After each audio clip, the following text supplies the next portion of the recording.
Hello. So I'm here talking to the leader of the TPG side, Slash. Say hello. Hello. Okay, so today we are going to be talking about the Hexagon game. What do you guys have planned for this Hexagon game? Nothing special actually. So we just play on normal defaults. Hope that it will work, and then we see. And today's going to be a best of three. So what maps are you going to expect to come out, and what maps do you want to be playing? So I guess we play again Cash like yesterday. I guess Mirage is probably another map as well, and think maybe third map could be Inferno. Okay, so the two core three maps of the current CS:GO meta. That's very good to hear. So what are your teammates thinking about this game? Do you guys think this is going to be an easy game, or is there some fear after the 16-10? I guess there's no fear, but sometimes if we are like good in the game, if we have like a 10-1 lead like yesterday, sometimes we are just losing some rounds and it get close again. So if we are feared, then we pretty much feared because of losing again some rounds that it's gonna get close again. So that's probably our only fear that we have, that we're just throwing some rounds. But I guess overall in the game we're not feared at all. So we just play confident like always and try to win the match. I've been told you have a coach. How's your coach been preparing for this game? Yesterday he played for me, so we didn't have any preparation actually. I have no idea what they actually like talked about the enemies and the game overall. The only thing that I said yesterday when we had practice, no, it was on Friday, where we had practice, I just said to them, just change everything up. I guess they prepared for us, so I said, change all of your position that you can do, change everything, so they have like no idea how we play. And that was actually my only call for them. And yeah, like I said, he played yesterday for me, so we didn't prepare anything for them. Yesterday it was the same, so our coach is just actually sitting in the game and try to keep the communication high, and he just focus on he would just focus on plays that they're playing so that we can actually like set up our executes on them and stuff. So that's actually his role in the game and later. All right, and so what's your predictions for the series? Do you think it's going to be a 2-1 or a 2-0 or? Good question. I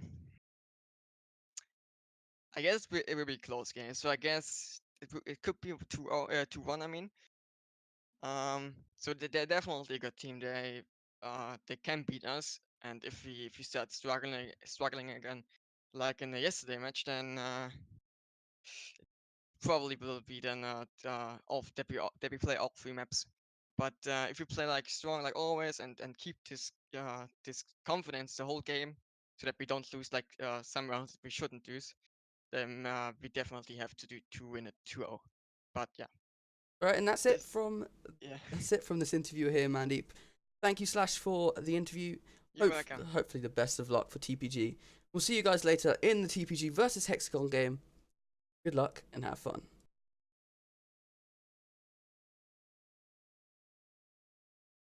All right, so I'm back. This is my second interview. We're going to be talking with the Hexagon guys. So, how are you, Braxy? Yeah, pretty good. Actually, pretty excited for today's matchup. Okay, so you're pretty excited for today's matchup. That's very good to hear. Uh, what do you think of TPG? Do you think they're formidable? Or do you think it's going to be an easy challenge? What do you think? I think TPG is a very good team. Obviously, boys know how to play. They have been on the scene for some time. Actually, I saw that they created this team actually few years ago. So they probably know how to play together. They are here and there playing with a few stand-ins, but I think right now their last matchup and today's matchup will be without stand-ins. So I think they will come out even stronger than they were. Last night it was a pretty good match, but yeah, we also had a few stand-ins. So tonight we are playing with a full lineup, and they're playing. So I think it's gonna be the real proof of who has a better form right now and who is playing better. I think they have some great individuals, such as Dragoneye, Ellie. He was also doing really good. So I think they have incredible talents. They can perform at a really high level, but I think we can prove ourselves better if we perform like we want. And yeah, I think it's overall going to be a really, really good match. Okay, and what do you think? How do you think TPG are going to be playing this match? Do you think they're going to be playing much more unpredictable? Do you think they're just going to be defaulting? Um, we played them two times now. First time was group stage last week, and then second time was yesterday. And both times we played cash. I mean, they did change a few players. They were playing with stand-ins and whatnot, so uh, it couldn't be the same. But they played, I think, pretty similar style because both of those times we played cash. Um, so I don't think in particular they're going to change a lot. uh, Maybe they're gonna do more of stuff that worked against us, but I think we came prepared for this matchup. We talked a lot. We are definitely doing better than from the first match, since we talked about our mistakes that we were making, since we are actually a new team in a way that we got our new in-game leaders, so we kind of implemented a lot of new things into our game, and now it's all about playing a lot, playing together, and practicing that, which we didn't have a chance to do since uh, we played only like 3 or 4 official matches.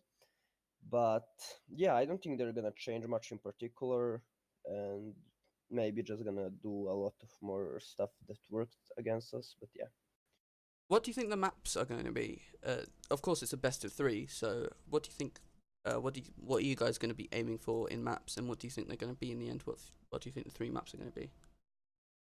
uh, Two of the matches we played were best of ones and were cash, as I said, so they didn't had a problem to play cash, and same for us.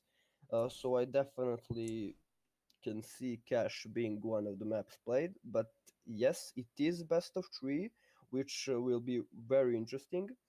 And I don't know, maybe some other aim open maps, such as maybe Mirage or Inferno, like pretty default maps for Counter Strike scene. But yeah, maybe like I don't know what are they gonna be banning actually. Maybe they have some tactic for us.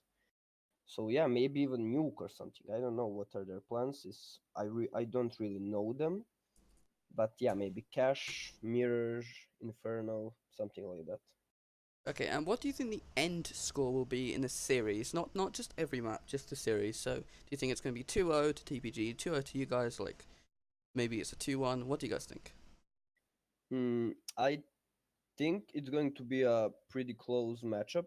It depends on who opens the match better, who wins their map pick or other teams' map picks. That is always really valuable when you win other teams' map pick. But yeah, I really do see this see this matchup going to distance, and yeah, maybe we're going to see that third map. All right, and that's it from the interview here, from this interview on Mandeep. Thank you, Braxy, from the captain of the HXAGON side, for joining us. Thank you very much, Braxy. No problem, man. Thank you for calling me. Is there any last words you want to say to the audience before we leave? Yeah, everybody should tune in to ScorpiaNetworks Twitch channel. Watch this great best of three final matchup tonight, and I think it's going to be a great match, entertaining match for all of you. Thanks for Hexagon fans out there, and good luck to TPG playing us tonight.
Rocket League, you're calling him to cast. All right, nice. So Mirage, HXAGON versus TPG. TPG won 16-10 yesterday. Yeah, cash. Yeah, on cash. And then the guys, okay. Oh, wait. Oh. All right, so then do I need to do an introduction? I think that would be in order. All right. Well, hello everyone. My name is Tree60NoScope, and welcome to TPG versus HXAGON. This is a best of 3, so we're going to have Mirage, Cash, and then finally Inferno. So I'm here, joined today by, I believe, Uncle Nex. No, you're joined by Mandy. What's wrong with you? Oh, what? Well, I mean, Uncle Nex is here, but he's... Uncle Nex is our caster, yeah, but he's not going to be. Oh, okay, fine. He's just laughing in our ears. Yeah. Anyway, so we're going to go straight into a pistol round here. TPG versus HXAGON. TPG on the CT side, HXAGON on the G side. I want to see what these guys got offer.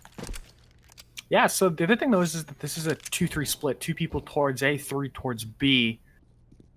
There's a couple smokes you're going to be throwing, flashes, try to bait utility. This is really smart, though, on a round like this, if they can pull it off. So, Jacques pushing forward. Dragons already has 1 kill on the B side of the map, though Alive at least has some sort of rotation, but finally the bomb's been seen. Dragonite just holds down the B site, and Equalive completely flashed and then destroyed. TPG open up with a strong pistol round. Yeah, and you can just see a hint of HXAGON not being warmed up while TPG have taken this extra hour left. You guys don't need to know why we had to prepare and warm up properly. Yeah, I mean, I guess it worked out well for them. So, Eco by single scout, CZs, 2 deagles. I mean, what more can you ask for? You can't really ask for much more on that T side, and you can always see round upsets with that sort of setup, especially those deagles just hitting those headshots, easy close range encounters, and that scout can just do so much leg damage. Absolutely, it can, but a dink towards Alive kind of gives away some of the presence towards B. Everyone else is just staying relatively still, though. Yeah, and Slash here, if this is the same thing, it's just lining up that deep at smoke. Just one that. Yeah, well, finally Alive taken down, and it just seems like HXAGON don't know what they want to do with this round. Yeah, they don't seem as confident as they should really be, and they seem completely disorganized as they have someone fighting with a CZ down mid.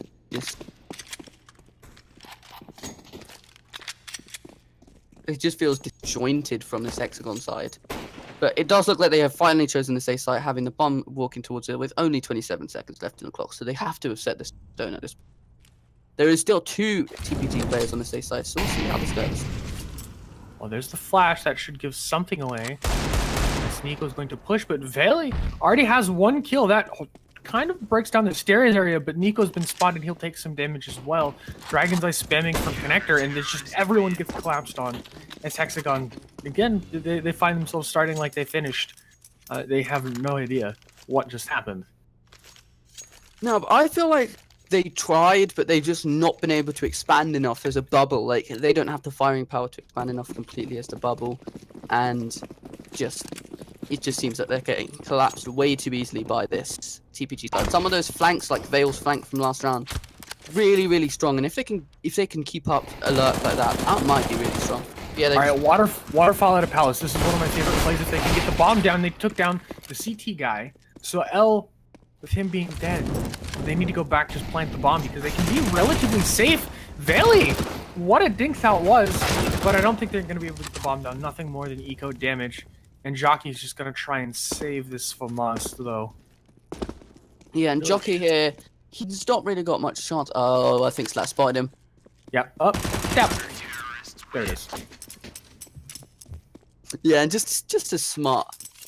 It was more of a smart play by HXAGON, even if it's just complete and utter rush. At least they had the at least they had the ability to just go out and get the kills and try to get the plant. They almost actually had a plant. If they had armor, that round could have gone completely different. Well, either way, it's going to be a buy, so the only thing that they're going to be lacking is a bit of utility. So if they want to be decisive, I guess they can still try to go for these faster hits. Yeah, and look at this. There's a sandbags boost coming out from the TPG side. I think this is about to catch HXAGON straight off guard. Well, it depends. Oh, Because, Valley? Oh, did he see the arm? Oh, he didn't. Oh, no. So they're going to back off thinking that nothing happened. And, in fact, Valley is just going to hit the headshot. So there's no presence on the catwalk. And now HXAGON can just split A pretty much freely. on the bait.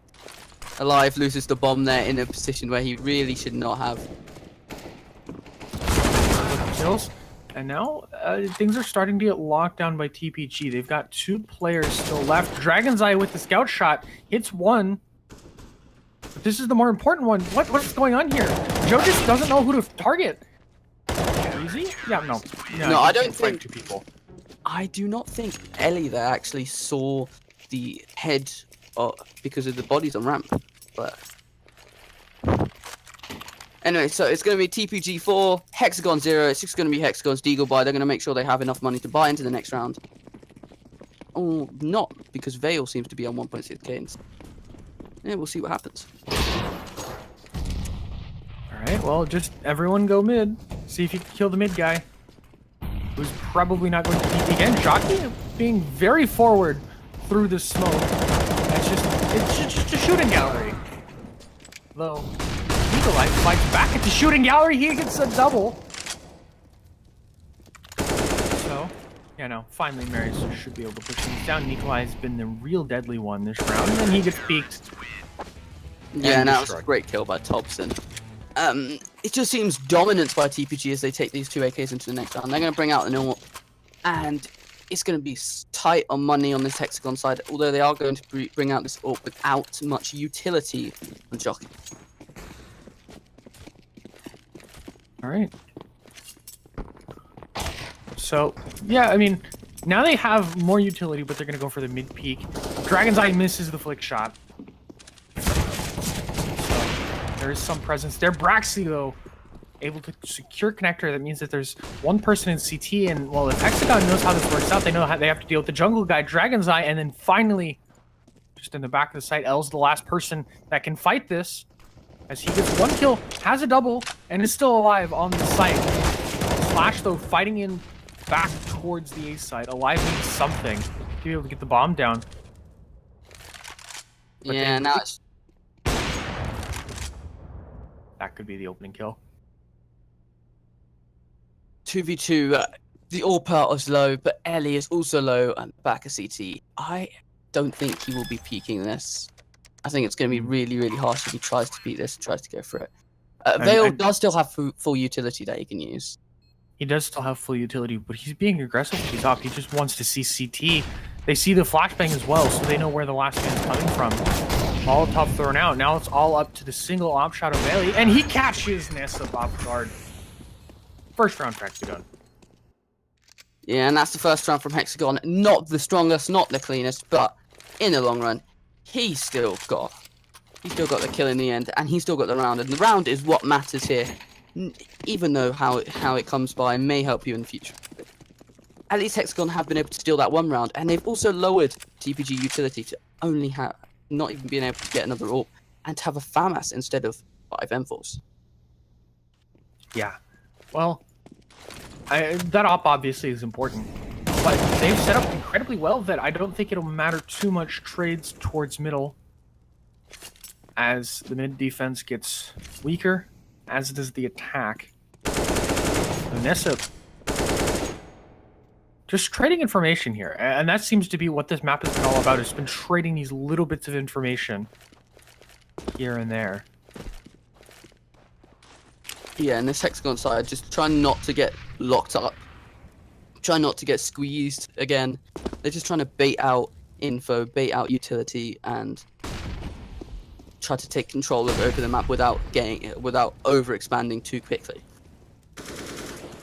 All right, when Nikolai playing in front of everything, does he check Ninja? No, he does not. But he wasn't actually, the kill was not secured until slightly later. They know where L is. He's just going to get pushed incredibly hard, and he has backup because Nessa is there for the crossfire setup, and TPG win the round cleanly. It isn't as clean as you'd like to see, but it's still 3 AKs brought into the next round, and they can just continue to buy. They're actually going to buy a scout, and very interesting buy by Ellie there, and even an MP9. They're going to try to keep their eco stable. And they're not going to try to force out some M4s, as they know this hexagon side will only be on pistol. Yeah. Well, Dragon Eye on a scout. That could be problematic if he really has to try to fight someone. He's going to peek out, get tagged, but Nessa, one more person and he has an ace. No, Dragon's Eye does not like aces. He's just going to shut him down from that TPG. You talked about, oh, maybe the last round wasn't as clean. Well, that's as clean as you can make it. Yeah, that's as clean as you can make it. They could just get so much utilities and they just make so much money for that round. And Thompson is still staying on that MP9, surprisingly enough. Although they might have a really good read on this Hexagon money, and Hexagon, I don't believe they should have forced it. I believe they should have ecoed into the next one and not gone for this really wonky buy. Well, if they're setting up like they are, again, they know generally which positions that TPG are playing, though this time L is quite a bit more aggressive, so a little bit of a mix-up of the setups. Maybe they think they have a read, but... Yeah, no, in fact, they do have a read. Slash and Thompson on one side of the map have just completely pushed into apps, so they completely know that this is going to be an A or mid here. All right. So finally the rotations have come from TPG. They've been kind of pushed out of the smoke, but they're going to push it, and they don't see the man in sandwich. Slash can make all of the difference, though. Braxy pushing forward. He's alone and finally taken down. No one touched Dragon's Eye, like, at all. Just everyone from TPG just flew through the smoke. Someone, so someone just basically picked your target, and it was just complete chaos.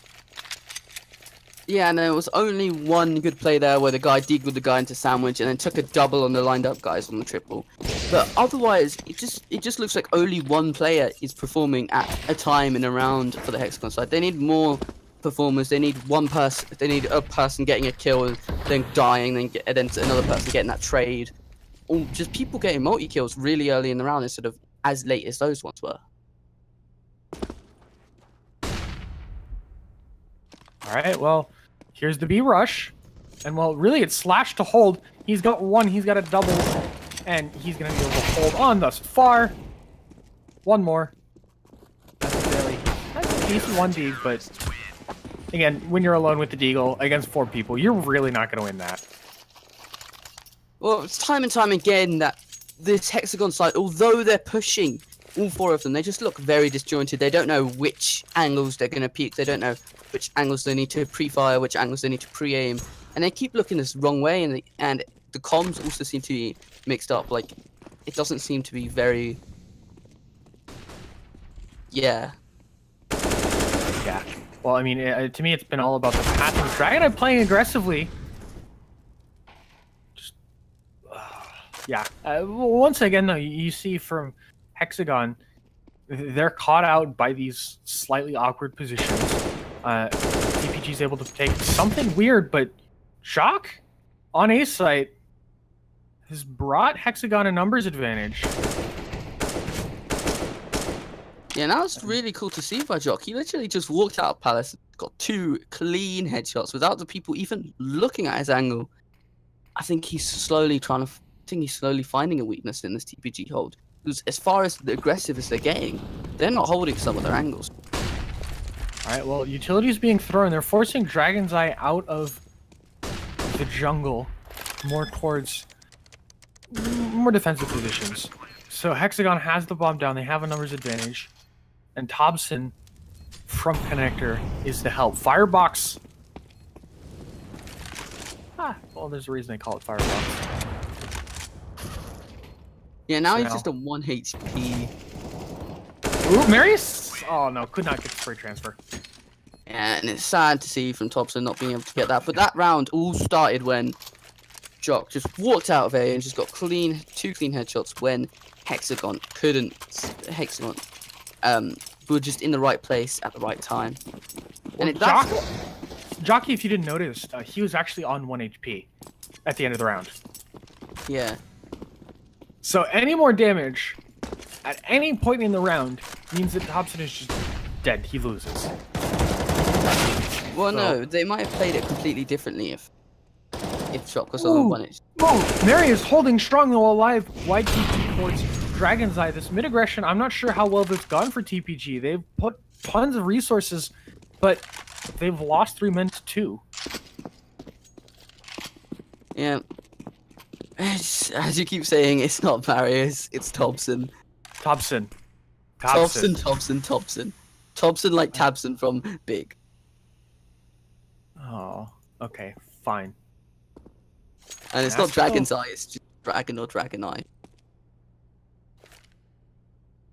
Anyway, we're going straight into HXAGON choosing this A site and Ellie pushing this B apps. We'll get this information, especially after these smokes are thrown. TPG will have a definite sign that this is going to be an A push. They will, but the question is how well can Nessa hold? He has an op, and with these angles, he can just kind of start to fall back. He's throwing a bunch of utility because, well, they know about the flank. Alive, what's he doing? He's not looking at the right angle at all. El's about to turn the corner and just get a free kill. Vale lands. He hits a leg shot. Now he's just going to go chasing after L, finally gets that kill. Now they can rotate towards A or B. But no, 19 seconds left. They have to go towards B. Vale's got an op. He does see Nassib, so he's going to be able to aim, pre-fire, and hits the shot. HXAGON win the round off of, well, whatever that was. Yeah, that was just pure just panic from Vale there. He hits a leg, then he has to chase for the pistol. He has to run through a molly, which he actually didn't have to run through. And he gets a kill. And I think there's going to be a timeout here since one of the players in Alive has just been disconnected. So there is a terrorist timeout. And so I really just quickly just want to talk about how much HXAGON have been playing off of timing and luck in this T side so far. Although they've been searching for the weakness and they found that weakness close to the palace area, they haven't been overexposing it and overusing it. They've just been going off of the fact that we need to bunch up and go for more of a luck play instead of maybe straight up play for trades and play where they know that TPG should be weak. Well, I mean, HXAGON has a couple of clear problems. One of which you kind of mentioned earlier was this that they weren't correctly checking all of the angles, and that's more just pathing, right? Where you have to have set positions that each player checks. And on top of that, you have to have someone that, for the positions that your entry fragger doesn't take, that there's someone there to trade. That's why the entry fragger's job is often thankless and very up and down, is because he has different aspects of his game to work on. If for some reason he lands his crosshair on the enemy, maybe he can hit a shot, maybe he doesn't. But there always has to be the trade for those off angles, because one person coming out can't look at everything. Yeah, and it still doesn't seem that this player has rejoined yet. So if anyone from the audience wants to speak to us, ask us any questions, go right ahead, because it does look like we're going to be waiting for a couple of seconds. Yay. That's exciting. Yeah. I really quickly just want to put the finger onto the scoreboard here. The top fragger on the server right now is Nusip, who was going 16-7. The second top fragger is Vale going 14-10. Now that's actually one of the HXAGON players, which does show that HXAGON do have a good fragger in there. Maybe it's just because he's stepping up on the date, and the others aren't. Apparently, one of the players has lost their power, not pauses. Mandeep sucks. Thank you very much, Clancy. Yes, I do suck at this game, but what can I do? Oh. That is very sad. And you know what you do? You become a caster. That's what I did. Or I just become a coach, like I did. yeah, you can very easily see that there is lots of weaknesses that TPG are taking. They're actually taking a leaf. Man, it sucks though. Ooh, next, I like that. Anyway, you can see that TPG have been playing much more aggressive, much more flying raccoon style, we can say. Much more pug style, just playing not even off of each other, just playing off of their aim and playing much more close to the fight than trying to take a fight as a double peak. Yeah, I mean, when you play that super aggressive style, oftentimes you can go up, and you can go down, especially towards like the pro level. But this is a much lower level of Counter-Strike than you would typically see on the pro scene. And so because of that, oftentimes you just have one person whose aim is just simply better than everyone else's. And even if they aren't even if they're having a bad day, well, their bad day is better than some Gold Nova's best day. So depending on who you're playing, your opponents, and just general overall skill, you can just win with straight up aim. It is possible. Yeah, and TPG also have the experience of being team for years now. They know how to play around each other. When they want to go aggressive, they know how to play it. When they want to go passive, they know how to play it. I feel like at this point, the IGL can just say, aggress, pass.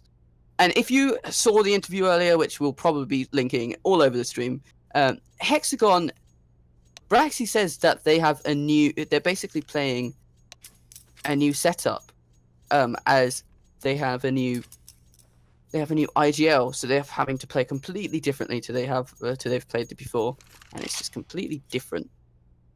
Well, I mean, that can be a difficult thing sometimes to deal with. This is when someone, even if they're not changing that much up in terms of theory and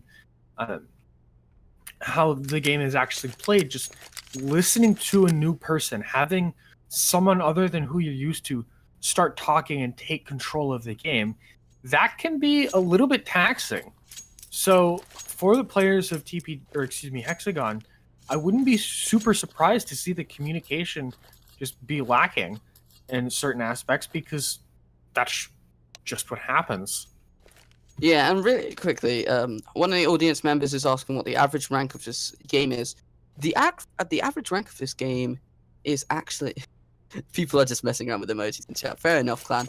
The average rank of this game is around level 8, face it, I believe. Which is basically what global should be. What it is. It's not the top players in the world, but it is like the top 5% of players. All right.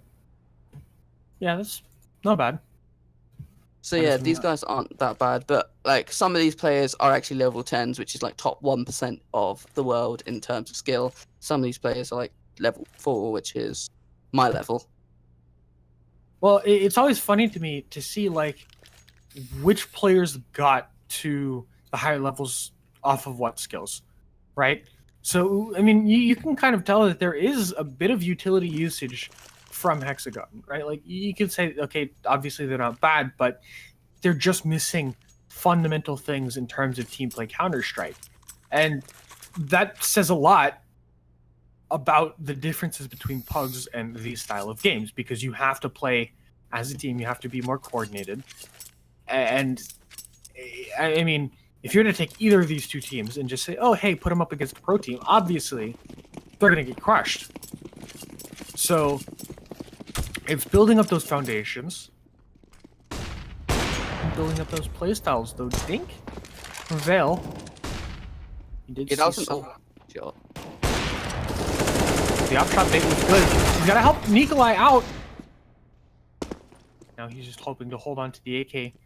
Make sure that Dragonite doesn't push forward or take a gun.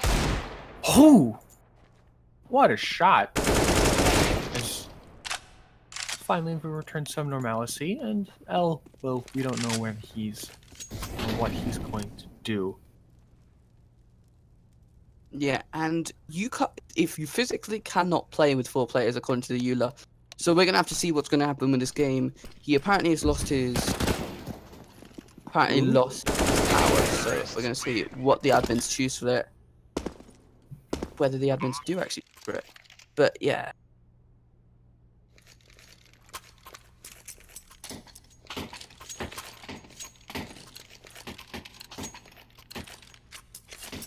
Alright, so they're going to go for a full-on eco here, where DragonEye is going to save for the AWP and have future money.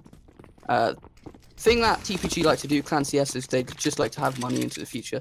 But there is no more timeouts left, I believe, for the TPG side. Yeah.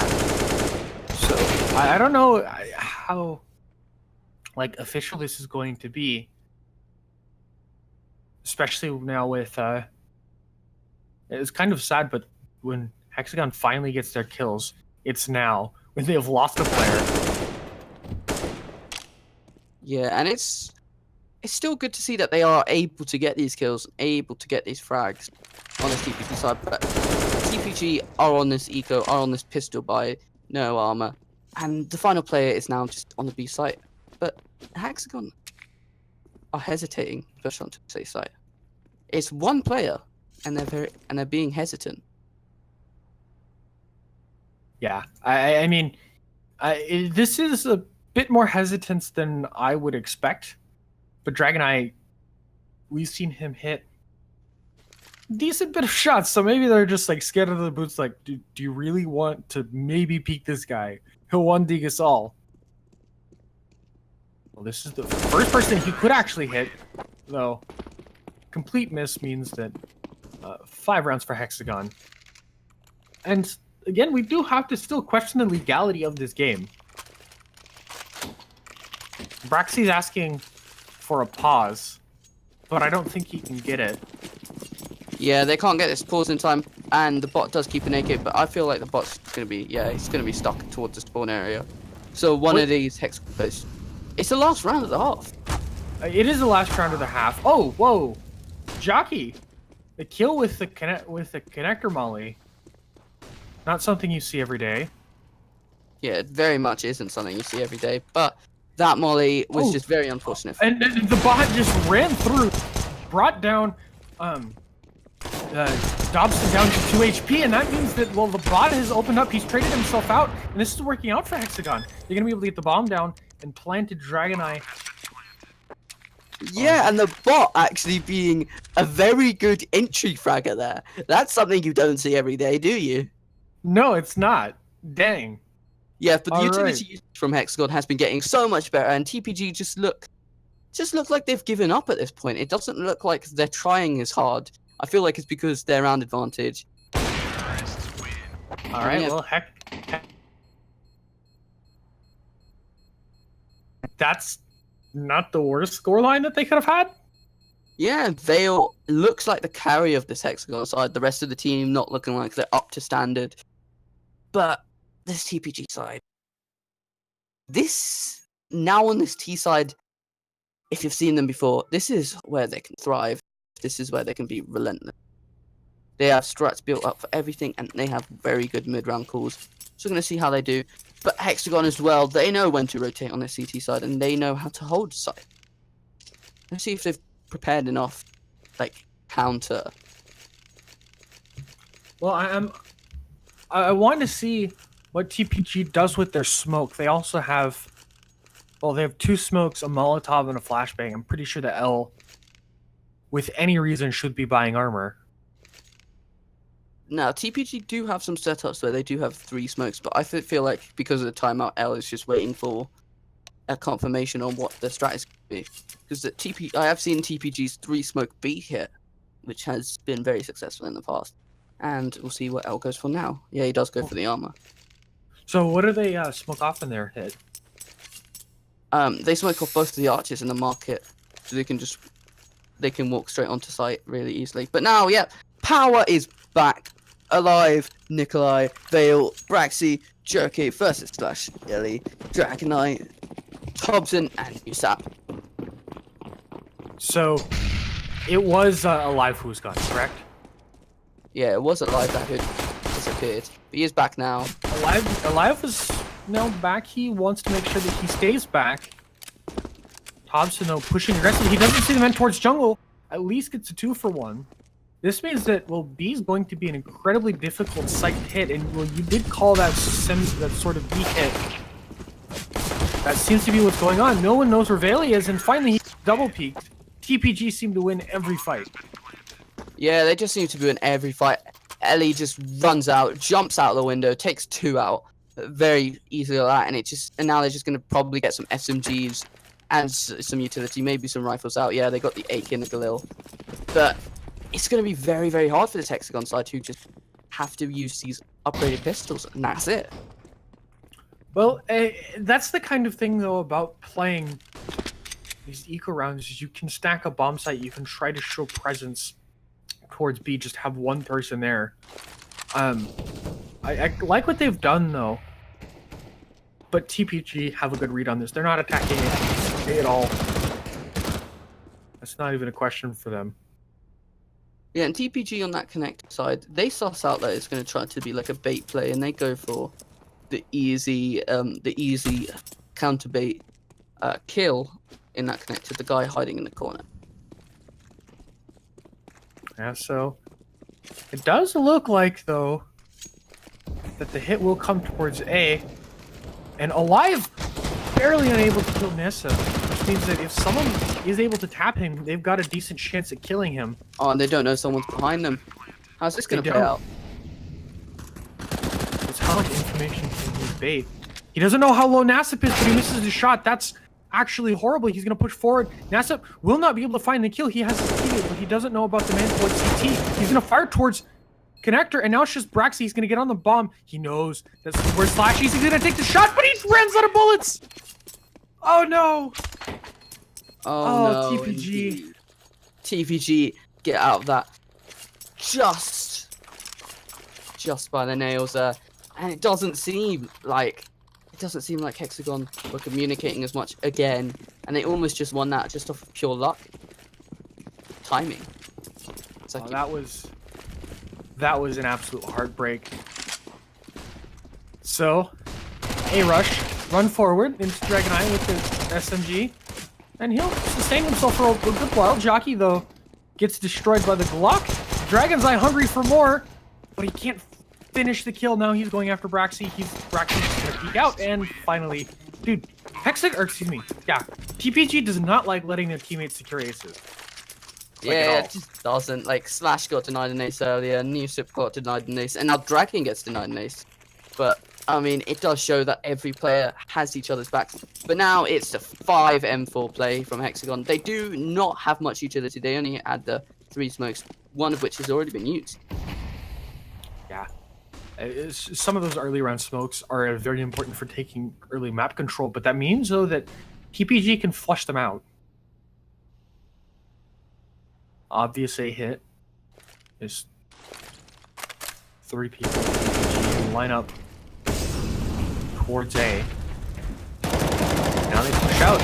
And, well, Jockey's holding strong. The bait setup works, though finally everything has been cleaned up. The trash has been taken out.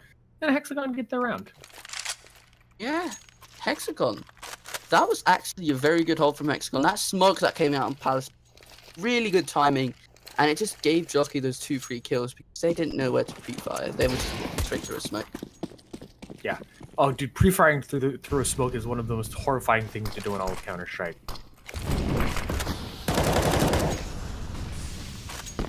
So... yeah, just looks like a normal default here for the Hexagon side. Going to a... But they do have one actually playing further up short than you'd usually see. Well, the other thing that you're seeing, though, is just lots of mid control. That's been really the round for TPG's work mid, then rotate towards different places, though the bomb is in B. Slash potentially playing a little bit aggressive with this, but it does mean that, well, it's not out of the cards to just go towards B, and that's exactly what's happening. Thompson leading the way. Okay, he's going to go for the fight. Nikolai has 1. The rotates will have to come soon. Unless Vale can hold, he has 1. He's looking for the second. He's been digged up already. L finally secures it alive, waiting for the free kill, but he's going to be given nothing. got 2 people to worry about. 1 to his right and 1 on site. Yeah. This 2v3 doesn't look in favor. Ooh! Ooh, Braxy! What a shot! And now they know where the last man is. That was just way too clean. You saw that bed shot, right? Yeah, I did. That was a really clean, crisp one-tap.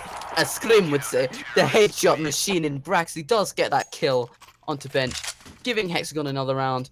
TPG just looked lost on that after-plant position. They didn't know where to play him, didn't know where to challenge. I felt like they needed to play slightly more passive, maybe try to get one more towards a van instead of that bench. Alright.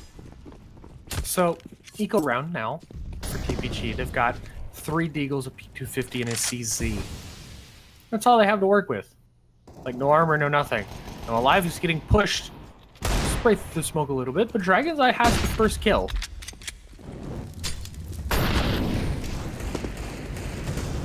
So, because of the threatening Deagles, I mean, there's a little bit of a hard time for HXAGON. They want to try and peek, they want to try and take back some mid-control, but they don't know how many members that they're dealing with. They could easily get traded.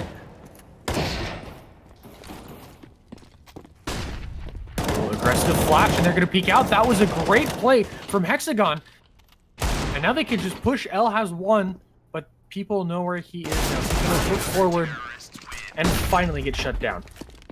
Yeah, and that final demise was going to come very, very soon. But HXAGON, after getting that double peek with that flash, was very, very coordinated. And it does look like their CT side has been much more prepared than the T side that they had on Mirage.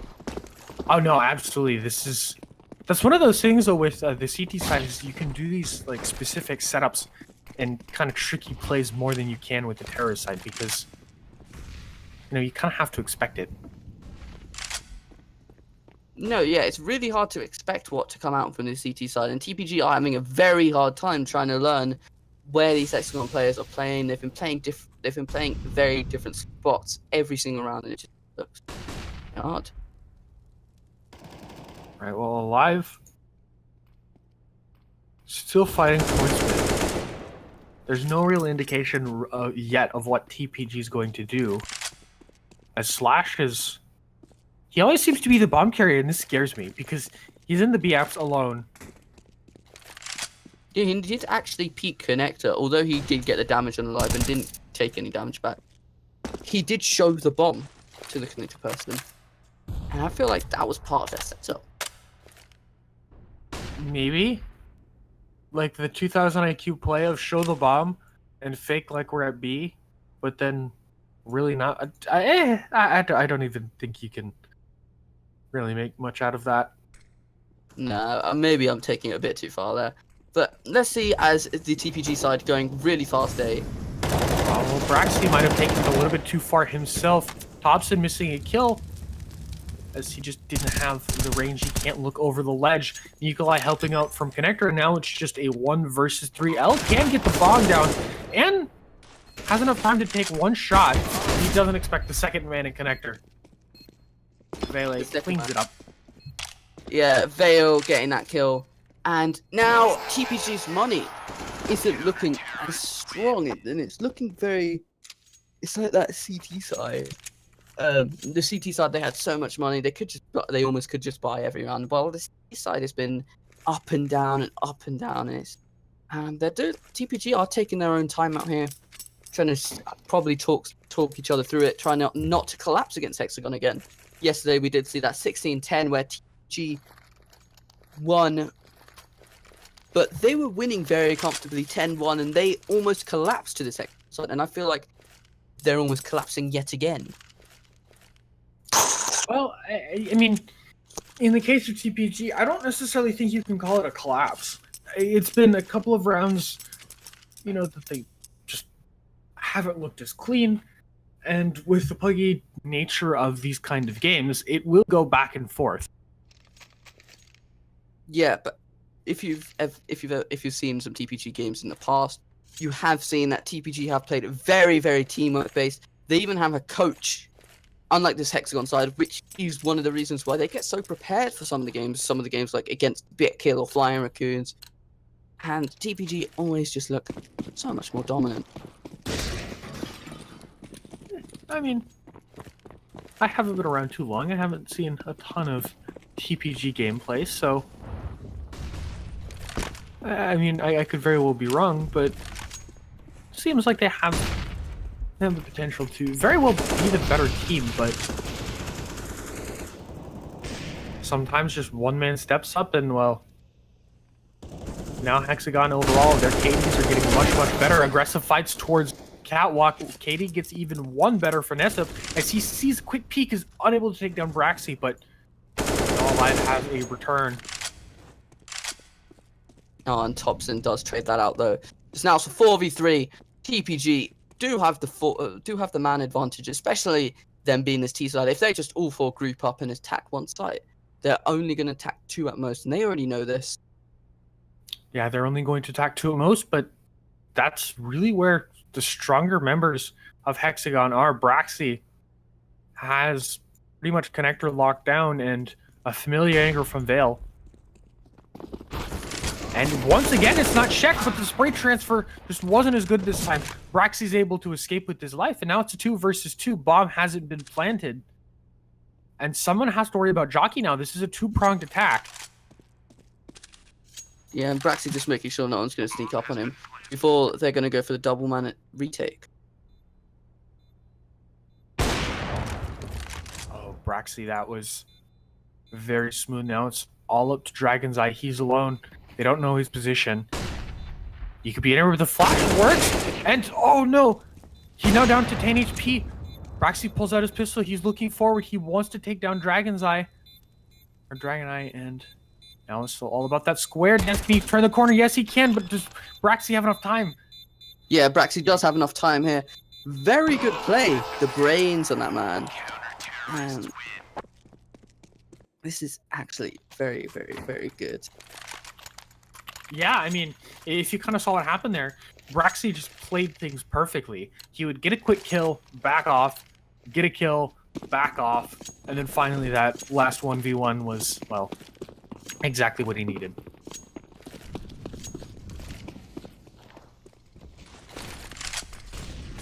And I also like this. They're changing up where they're putting up. Even though there's no one there, they're having Braxy push for information, letting...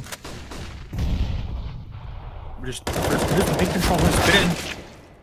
They're letting HXAGON just keep taking it because why not? Connector seems to be holding it down. Catwalk seems to be doing their job. Nikolai just holding strong. So there's nothing right now that TPG seems to be doing. They're not smoking off the right things. Yeah, and it may just be because if you watched the interview earlier, you might also know this. Keep plugging it. It may just be because they didn't do as much preparation for this game as they do for some of the other games. They just thought, yeah, we're going to wing it. Well, I understand that, but you have to have a connector smoke. Unless you're going stupidly fast. Connector will be there. Braxy, there's no way they know where he is. And yep, free kill, and... Oh, no, he can't secure the other one. But either way, 12-12, game's tied up.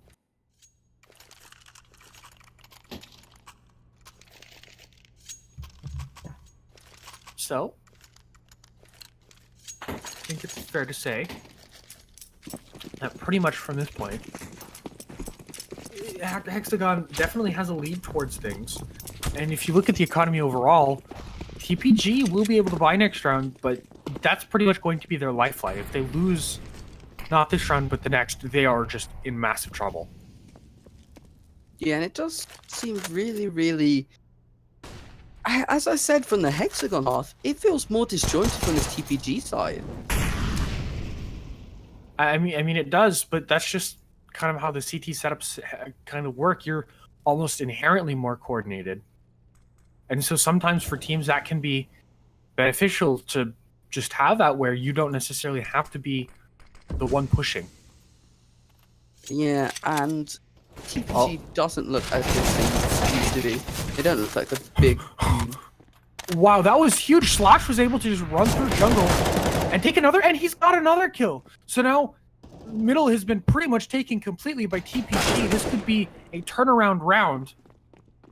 As the bomb's already heading to B, Vale doesn't really know who he's fighting against, but he's going to push through this. Oh, he doesn't expect the man to his left. He's going to get his head taken clean off. As now Jockey heads for the hills. Yeah, Jockey's just going to save here with the M4 and the flash and the full armor that he has. He might actually go for some kills here. But he does look like he's about to get a shot off. Yeah, he was just wrecked. So, that'll be the end of that. TPG, I was a little bit worried about their money, but not anymore. Now it's all into HXAGON. What do they have? And they can drop a couple of people. Braxy has enough money to buy an op or drop someone.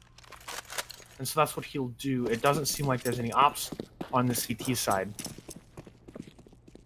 Which has been... It's been very beneficial for the CT side. Now that they don't have it, I'm a little bit concerned for things. So quick A play out! And the trades just do not turn up for HXAGON. They lost 3 people immediately. And Braxy destroyed as well. So now all that's left is, well, Vale with the UMP. He's running towards the A site, but what is he really going to do? Yeah, and I feel like he should just go for some exits here. Maybe take a rifle out. That was good. And if he can take this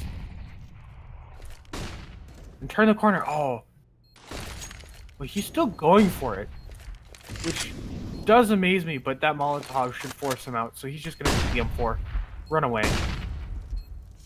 Yeah, and the M4 is worth saving into this next round, although the rest of his teammates will not be able to buy. Yeah, and in the entire... Here's some actual statistics. In the entire season, there's only been 1 map lost by the TPG side. Well...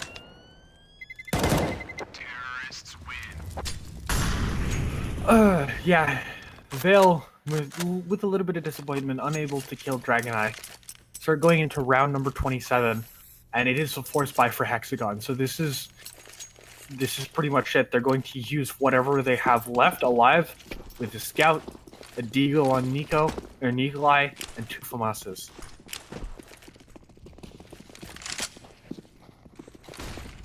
Yeah, we'll see what they do.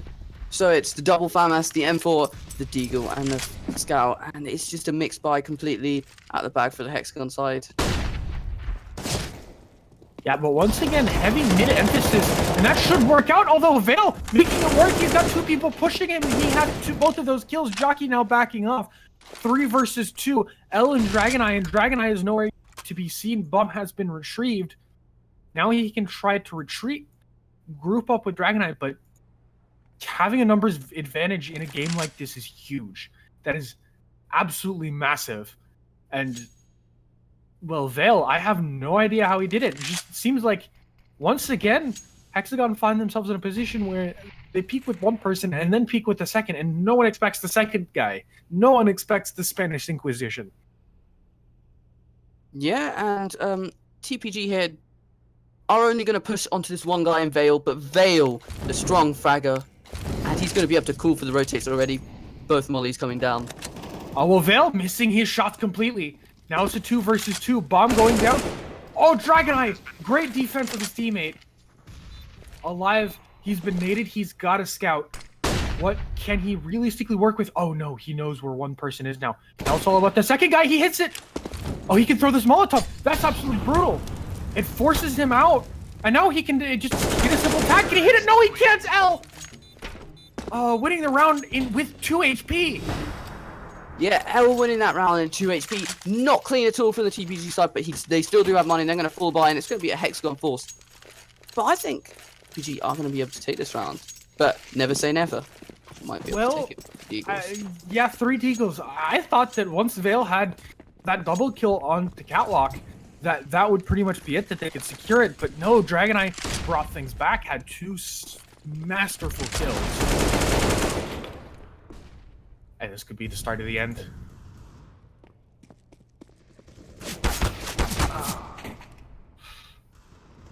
And it does look like TPG have won their map pick.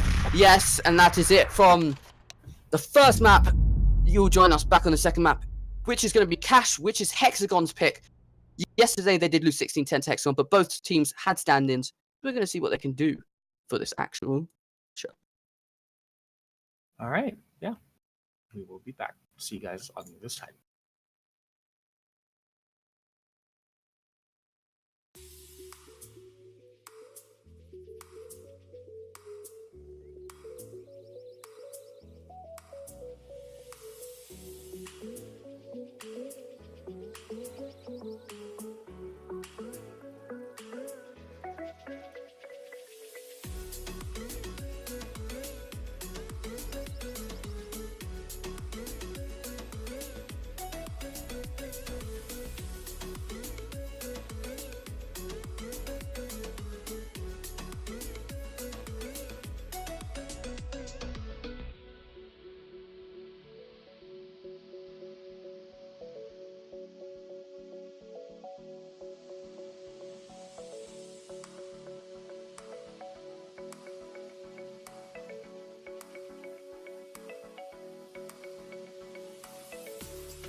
And we are back. So TPG versus HXAGON on cash. TPG won early yesterday, 16-10. So this round has been won by TPG. They're starting off on their favored CT side, and already they have an aggressive peek towards A, which means that they should have a decent bit of information. Rotations have already happened, and now B is stacked. Yeah, B is stacked, and if later round HXAGON choose to go towards this A site, that might be very strong, but it doesn't look. No. Well, and that's up with the first tap. Vale able to push forward. Now Eli smoked off. He's going to look for any sort of push, but he's been dinked. And now one more tap will do it. Vale just looking super strong. They're pushing this bomb site. And now Thompson holding on strong. They've got too many angles to look at now. Vale. What was that shot? How did he see him? He gets another one! Wow! 4 kills for Vale and absolutely insane shots. Yeah, Vale just saw his very little toes under that smoke and just shot where he thought his head was going to be. And it was a very good shot from Vale. A very good entry. And clutch. Dude, I didn't even see the guy. And I have it outlined. That is crazy. So, it's too strong. Yeah, HXAGON can go wherever they feel like now. Though, it seems like Slash always pushing forward. That could actually bring them more towards B. And while Slashy's making his shots, and he hits one. Yeah, and this should call an A push from HXAGON after Slash has gone down. Because that's the A aggressor. The B aggressor wasn't able to be traded. If that A aggressor, they might be up to second. I'm more worried about the guns, though, right? Like, TPG can't really go after any of these guns versus 3. They only have Deagles. Yeah, but there's Deagles. Oh, that should give away finally where HXAGON's going to end up.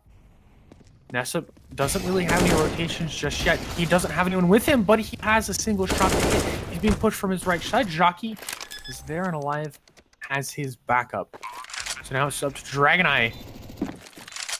Yeah, DragonEye, the guy that's known for hitting these 90 shots. See him hit some more 90 shots here, or is Jockey and alive gonna shut him down? Well, he's just holding an angle. I don't think he really has any ticket onto the bomb site. He has to walk and expose himself. And Jockey has him dead to rights. Second round for hot HXAGON. And they hold on. Yeah, and Jockey with a 4K. It just looks like HXAGON are winning by 4K and 4K and 4K and 4K. And even on that Mirage map earlier, you can see that the way that HXAGON are playing has just been playing with one player carrying every round, one player having a very good entry. Yeah, well, I mean, there have been a couple of very, very good entries. But still, I still can't get over what Vale did in the pistol round. So, that's definitely worth the 3 rounds that they're about to gain. You can never count TPG out on these pistol rounds. You can never count any side out. These pistol rounds can always change. You would need a miracle and a half. Oh, that could be the start of a miracle. Wow. That is unreal timing. Now he's going to in the corner. Oh, Jockey's watching it. And now he's just going to run away. Yeah, no, feels bad. Yeah, and just the typical TPG boost. This is what they love to do. This is right here. Get one man who's kind of above everyone else. He's ducking for now. He's going to show himself now. Take a couple of shots and then shut down.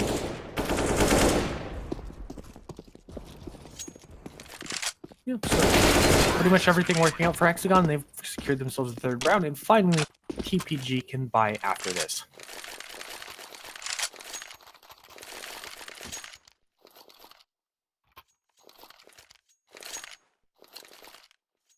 It's weird the amount of DMs I'm getting on Steam asking if they can triple cast with us. I have gotten 4 people now. Oh, yeah, this is a 4th person now. Asking to triple cast. Well, if we accept that many people, it can't really be a triple cast, can it? I actually want to see how it would work out with having all 6 people casting. That would be very, very fun to see. I would think about it like you see Transformers, like the movie. You see like Bumblebee, how he talks. Hello, Mr. Human. And well, Jockey isn't human. He opens up the B-bomb site. And well, no one from TPG knows where to go. You can go wherever you want. It doesn't really matter. Slash peeks out wide. Has 1 kill. But now it's all Denissa, but he has a nade in his hand. And Vale just gonna plant for B main here. Dragon, as I always say, the king of 90 shots. Doesn't look like he's on his game today. And he has to do 1v4. Right. I mean, I really like the way that Dragon Eye is playing this. He's not looking for anything aggressive. He's just saying, all right, if someone's going to push me, they're going to push me. And maybe he can win that fight with Brex. He's too good. He'll secure a kill. Round number 4 for HXAGON. Yeah. Now I'm actually really thinking of, I'm really thinking of organizing a show match where the casters, there's 5 casters. It's like the casters are an entire team by themselves, so they have to cast and play at the same time. That would be hilarious.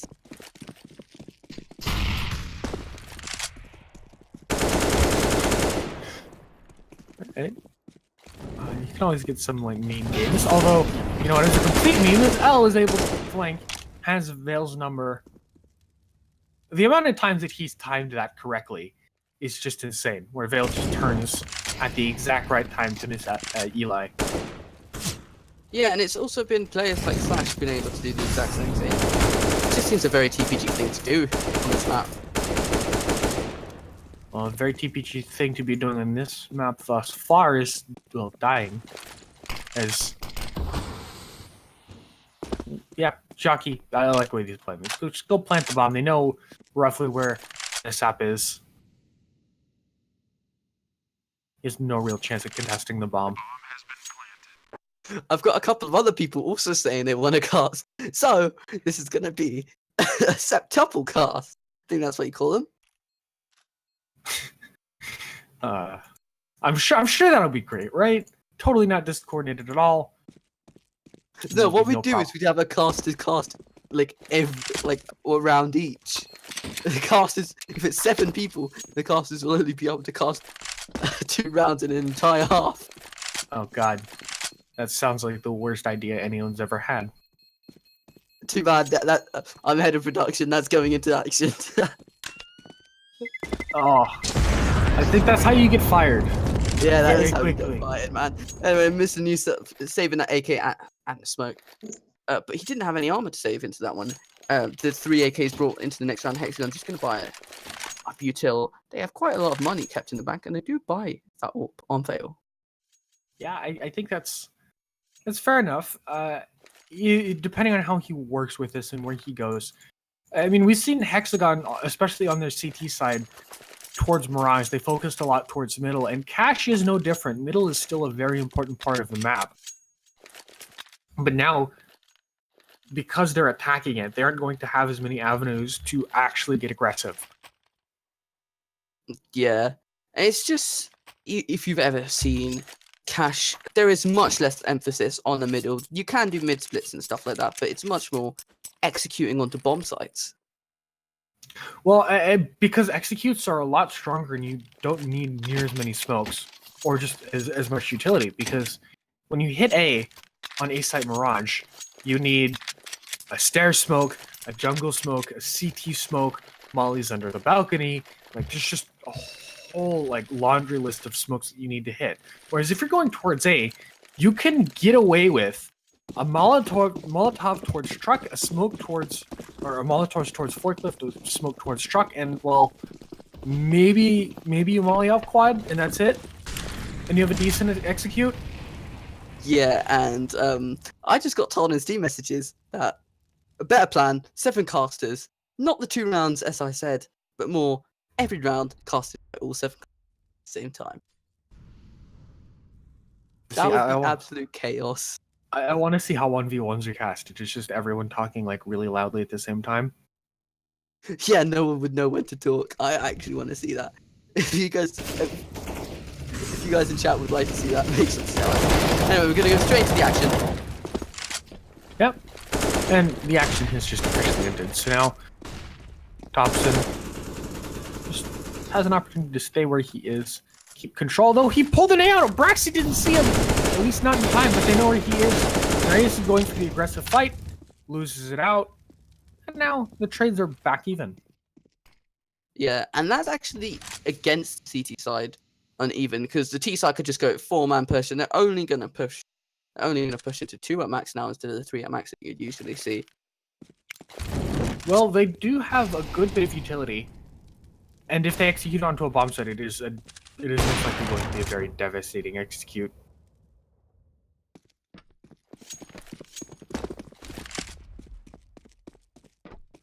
So how much does Slash here? Because I think he can guess this rotate, but he was in midair while the shot. Dragon Eye all alone on the bomb site. He's getting a rotation soon enough. He's got so many angles to work against. He has some movement and accuracy coming from the side, but finally Dragon's Eye goes down. Yep, Alive is dead. Yeah, well, the plant still goes down in the end, so that's very good. I mean, yeah, it's a decent way for TPG to get a first round. Just play off of unexpected angles. Still, HXAGON didn't look that bad up until the very end. Got crossfired and just attacked from way too many angles. Yeah, way too many. So TPG gonna bring out a double AWP setup into this round. 3 M4s, utility. HXAGON do still have the 5 acres, full utility, and bring punch. Yeah, having that much utility is, well, I mean, it can definitely be a boon to what you're doing. Especially if you're trying to get aggressive, though. Everyone has their passive setups. They want to see who's being aggressive, who wants to challenge, and right now the answer is no one. Yeah, well, HXAGON are just waiting for these pushes that TPG have been doing almost every round. TPG, this time, actually have to read and are not pushing. Yeah, Dragon Eye has a long peek with his op towards the B site. Eli holding a flashbang for this potential push. So there you go. There's the shot. There's a flashbang.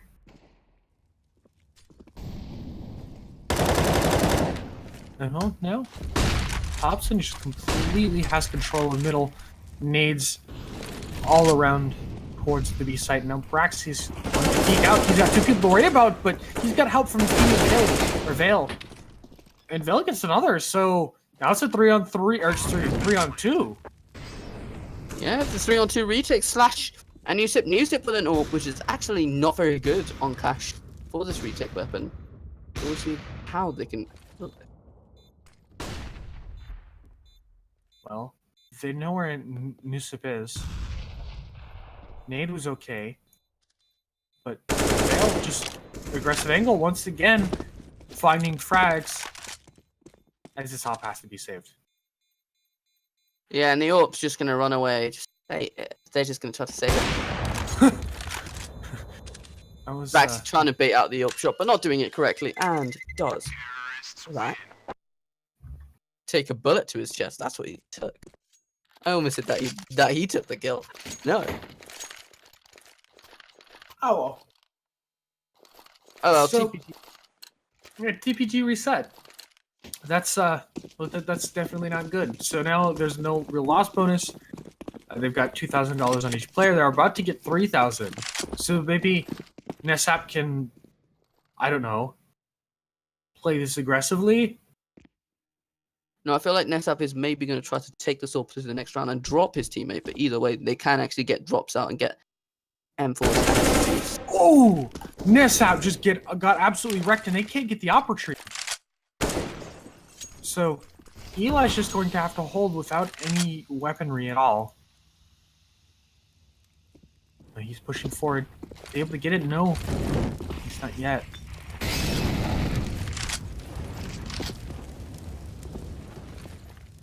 Oh so my. now... What? Vale and Eli literally danced past each other twice. Following the shots, but finally it's been secured. Eli has one decent cap, but now he loses the op, so... You know where Dragon Eye is. Looks like they're going to try to collapse onto him, and from behind, Nikolai secures the kill. Yeah, and that does just look very, very hard. This TPG side actually getting completely shut out from this HXAGON side on the T side. Yeah, they are. It's actually very surprising to me. It looks like HXAGON just kind of went through the demos and has started to understand TPG's tendency. They know that when TPG has been getting desperate, they look for aggressive pushes, and they've been playing it methodically. They've had a couple of times where they just kind of double push. Although, Marius had been seen. Yad has an alliance, tried to back off the trade. Still no gun retrieved. The aggressive push from Flash will work out, but once again, just 1-for-1. Yeah, but even if it's 1-for-1, it's still 3v3 here, and that's a lot you can ask for these pistols. Like, it's a lot more than you'd think would happen. I mean, it takes one shot from a deagle to make it a 2v3. They have potential to win the round. Yeah, we'll see with the way that they're playing this 1 month. Ooh. Yeah, There as you you go. said, that one shot from the deagle makes it a 2v3. This is very interesting from the HXAGON side. They do still have the 2 flashes and 2 flashes each and a smoky. I don't know how they're going to be using them. If they can use them correctly, this might be very strong.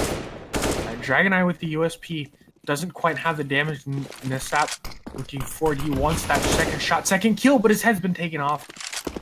And now it might just be a good idea for Eli to just save, although he has armor against 2 AKs. So, all things considered, you could be in worse positions, but you can't be in many worse positions than dead. Yeah, you really can't. And many people saying there's just been timing pushes again and again from TPG that have gotten them the kills, but they can't finish these rounds. Just shots through smokes and general skill from HXAGON are actually outclassing TPG here, which I would never say would have happened. Well, aggressive play alive. He shuts that play down. So man has been lost for TPG. Their defenses have to be more passive, but as I say that, Braxi has won towards B. Just everywhere fights have been won. And now Eli even in a cheeky position just has nothing. It looks promising, but HXAGON still killed everyone. Yeah, now HXAGON separating, looking to like maybe double peak this AWP. Try to get this AWP off of this TPG side before taking into them. Let's see how they do it. Well, how aggressive are they going to be towards it? Dragon Eye missing the first shot. Wide peek towards the right. The movement inaccuracy. Stop moving, man. They hit your up shots like that. Yeah, and Vale taking that AWP, and he's going to take that into the next round as the AWP off the Hex side. It's been very... You haven't been able to see the best AWP out of Dragon Eye, and it's been very on and off from TPG side. Been able to get some picks, but they haven't been able to cleanly finish rounds. So they've just been shutting down by the end of the rounds. Like, maybe these guys are tired. Maybe these guys aren't as accustomed. Cashed. Well, We'll see. It's been a couple of things, right? So in the early rounds, obviously, that was an absolutely amazing pistol round from Vale, and that won them pretty much 3 rounds immediately. And then it's just been the occasional gun round But Hexagon's main thing has been, it seems like they've gone back and watched that last demo. They understand now that TPG, that their defense just isn't necessarily as strong as it was yesterday. They're more informed and they're playing off of the information that they have. Yeah, and again, I'm going to keep plugging the interview. When I did my interview earlier with Braxy, he was talking about how they actually went over both the demos they played against TPG with and plugged every hole they had. And it does look like they have, but we're going to have to wait until the C side to actually see if they've properly plugged the biggest holes they had. All right. Well, this is more of a mid take. There's Slash with a double dink. Has 1 kill and does some more damage towards Alive. Though the aggressive peaks are starting to be punished.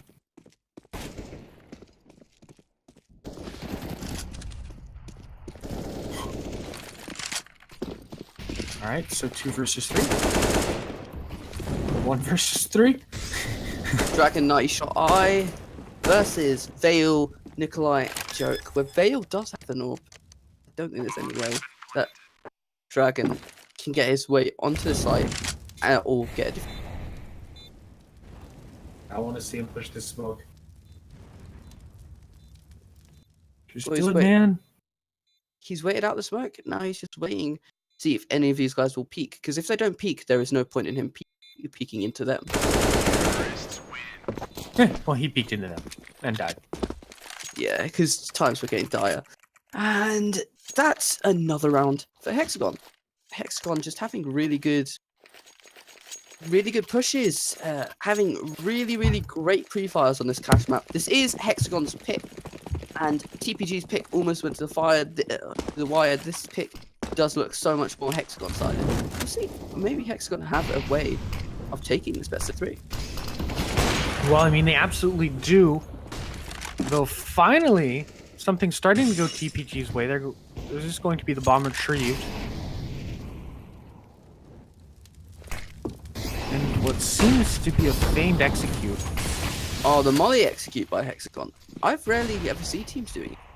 But it is a very strong execute. It flushes players off the site. And if you know that TPG are out of smokes, which they weren't in that instant, you can flush them all off from the site and into your crosshair.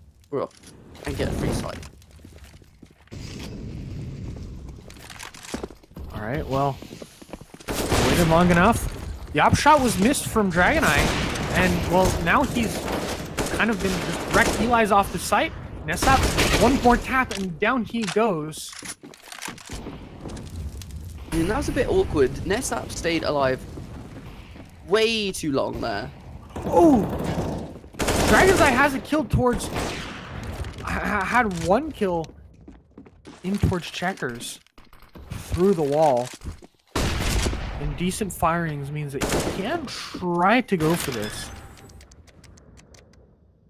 Yeah, we'll see if he does maybe get there. How this push goes. Is he gonna back off? I mean, he did pick up the M4, so it does look like he wants to go for this. But maybe he's just seeing if there's any opening first. Well, there's an opening in his chest cavity. There's Vale. Well, he gets the kill. Yeah, and that's 11-1 to HXAGON. TPG have been on max loss bonus for a while. Now they just, all they can do is just eco buy. And times are looking dire. Maybe TPG now just need to start forcing every round and start trying to get around time, trying to force one of their pushes to work instead. Well, I mean, yeah, it's been just very desperate.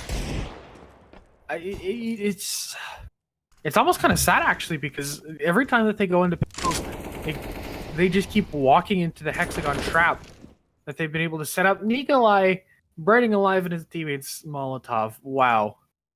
Yeah, that's a bit awkward. Wait. Braxy just saved alive by killing Nikolai. Yeah, that was a bit weird. Whatever happened, chat there. Whatever happened, that molly bounced really awkwardly, and it was weird to see that Nikolai not being able to get out in time. But there's one on Cat and one in A site. Can be shut down. Ooh, Marius with 2. Dragon's Eye has a crossfire, and now he has the bomb. That's super important. And up on him as well.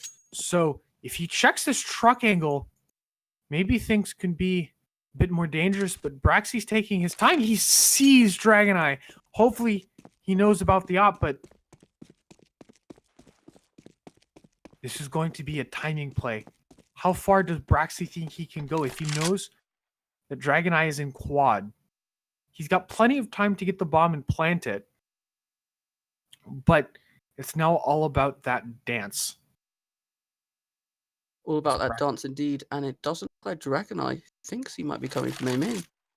Oh, he sees him, but Braxy with the last few bullets is able to secure the kill. HXAGON with their 12th round. Yeah, and Dragon Eye only turned there, just to confirm to you guys watching from home, Dragon Eye only turned there just because he heard the bomb being picked up. If that bomb sound didn't alert him, he may have actually been stabbed in the back. In that kind of situation, you can't stab him. You just have to kill him as soon as you possibly can. Well, you never know, because HXAGON do have such a big round advantage. And there's not as much on the line as you would expect. So, Nisap once again with an opening kill towards the B site. I mean, we've seen this before, where HXAGON is able to just work their way back off of mid-man disadvantage. Yeah, But very still, nice. it's a nice start. It's a very nice start indeed, and we'll see the way that they go from now. The way they go from here, the way that they go from now.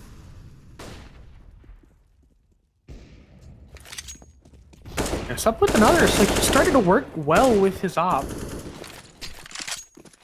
Although, self-nade from Vale. Nade's getting a bit sloppy from the HXAGON side. Well, Eli's on the bomb site.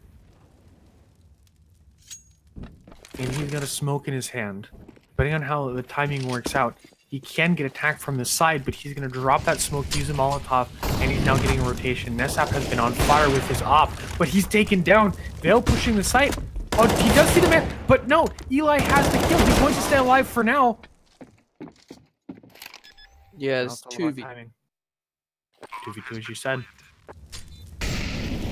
Dragon Eye with the AWP, not the best for retakes, but it is his preferred weapon of choice. Oh, Jockey's in an unexpected position. He's given that away. Thompson will drop. He's going to drop and he hits a decent dink. That's going to be the second round for TPG in the entire map thus far. Yeah, and it just... Again, that round did look dire for TPG. They got it in the end. They got the early pick, and that's... But HXAGON now looking a bit sloppy, now looking that they've gotten overconfident. Maybe, even though this is now the final round, so TPG are going to fully force up, and HEX going to force up. Maybe this might not be as strong of an end as you think it should be. I mean, maybe, maybe not, but all things considered, it's 2-12. Even if TPG wins this round, it's still 3-12. If HXAGON wins the pistol round, it's pretty much over. Even if they don't, they have plenty of time to work their way back and find 3 rounds on their favored CT side. Yeah, and it's a double AWP setup here from HXAGON. I want to see what they can do. They just got rid of the AWP early for this quad AK. Yeah, it's something you've been seeing more from this from T sides that have been winning by quite a lot of rounds. Bringing out multiple AWPs before switching them back for AKs just before they execute.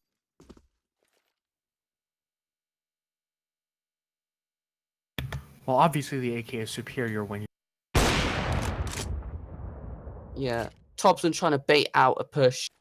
Him using an AWP, that's a rare sight indeed. Well, I mean, they've just kind of given it to many, many people over the TPG side. That could be the mix-up they need, but well, mix-up doesn't mean that you just keep losing players. Braxton's going to push, and he's going to double peek into 2. Slash has 1, 2, 3, and now he's getting pushed from Alive, but Alive's a blind ban. Smoke's about to fade. That is a lot of protection gone. Jockey being tapped in. Holy crap, there's no way that he saw Smash. Eli and Nisap are there with an M4. And Famas up against Alive, who has 14 seconds to get the bomb down. Yeah, they're just going to hold. They are just going to hold. But he can actually peek into both of them here. But he's going to try and fake the plants. I don't know what the decision there was, but either way, it'll be 3-12 in favor of HXAGON, heavily. Well, I think what the Hexagon side were trying to do there was just trying to plant in the smoke and maybe win just by standing in the smoke. But like, it was a desperate play. And I think he just realized at the last second, oh crap, I shouldn't have thrown the smoke down. Maybe I should just fake it and try to get this double spray down. Yeah, though he kind of threw us,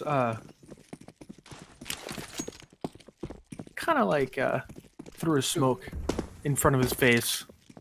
That never really helps with your recoil control. Yeah, I mean, he was really desperate. Like, he changed his mind. It looked like he changed his mind halfway through on what he was trying to do. And a bit awkward. All right, well.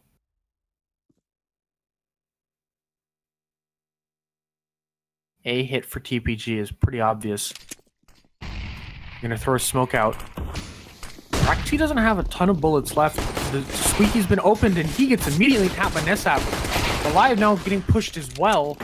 This pistol round is not going well at all for HXAGON. Yeah, and TPG still have their 5 players alive.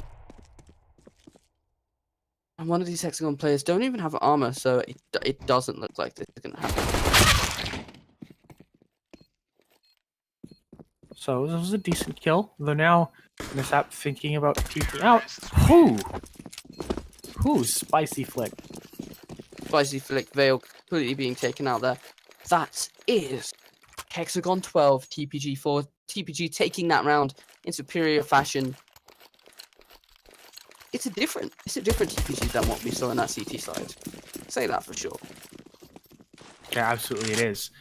And, well,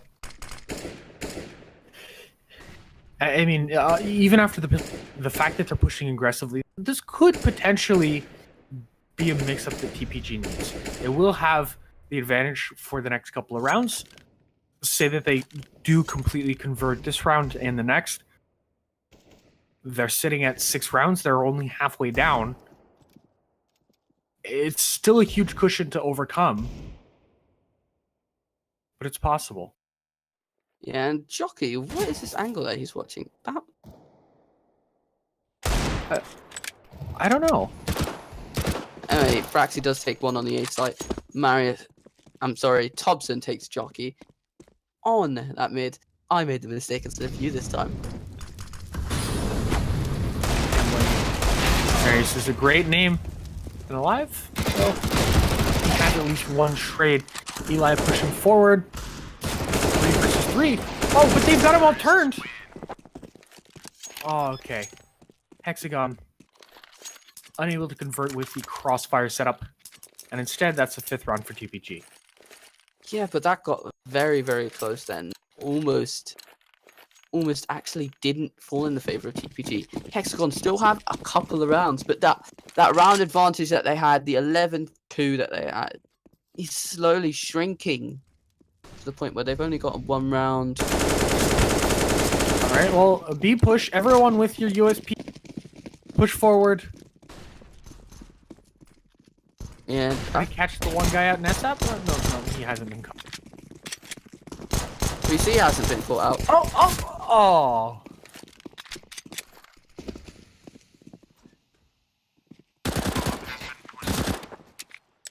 Oh, and they're boosting back over towards mid. This is a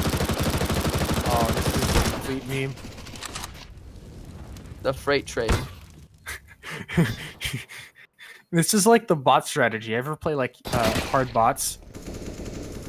That's what HXAGON are right now. They're hard bots. They have pistols. They're just gonna run at you and hope that they can kill someone. Eli checks inside and is able to finally hit a jumping shot. Well, Ellie didn't even move his mouse there. It just looked like he let go of his mouse and held down M1, thinking he'd already have gotten the kill. All right, HXAGON slipping up now. Their CT side doesn't look like it's does look like it's a bit more split than they'd like it. Maybe the same sort of problem that they had on Mirage.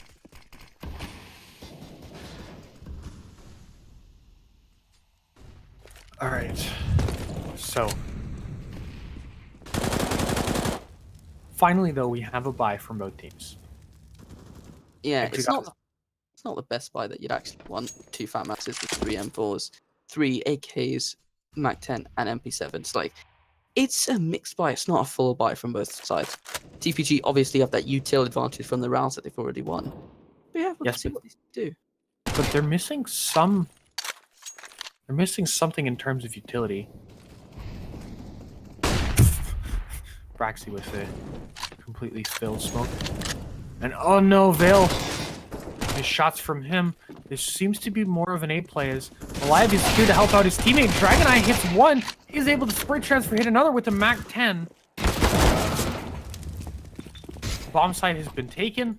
HXAGON is in control. HXAGON now forced to go try to take the bomb site, but that was a very nice kill for Nikolai. But the bomb wasn't retrieved. Yeah, bomb still was a garage. And Nikolai can take this out when they try to cross. You see where this Molotov lands. Oh, that landed perfectly. 25 seconds. They now have to take some sort of fight. And this smoke, well, it's both a blessing and a curse as well. It blocks 2 people. Eli jumps over. Yeah, and there's not a chance for Nikolai to deny this plant. No chance to deny the plant, but he's denied positioning. I'm not sure if he knows that both people are on the bomb side, but he has one. And he's looking for the next one, but he doesn't look the right way. Dragon's Eye secures the kill. 7-12. Yeah, and he just didn't have the right sort of read there from that TPG. Maybe they overanalyzed the demos and thought that TPG did the exact same thing. Maybe it's something else.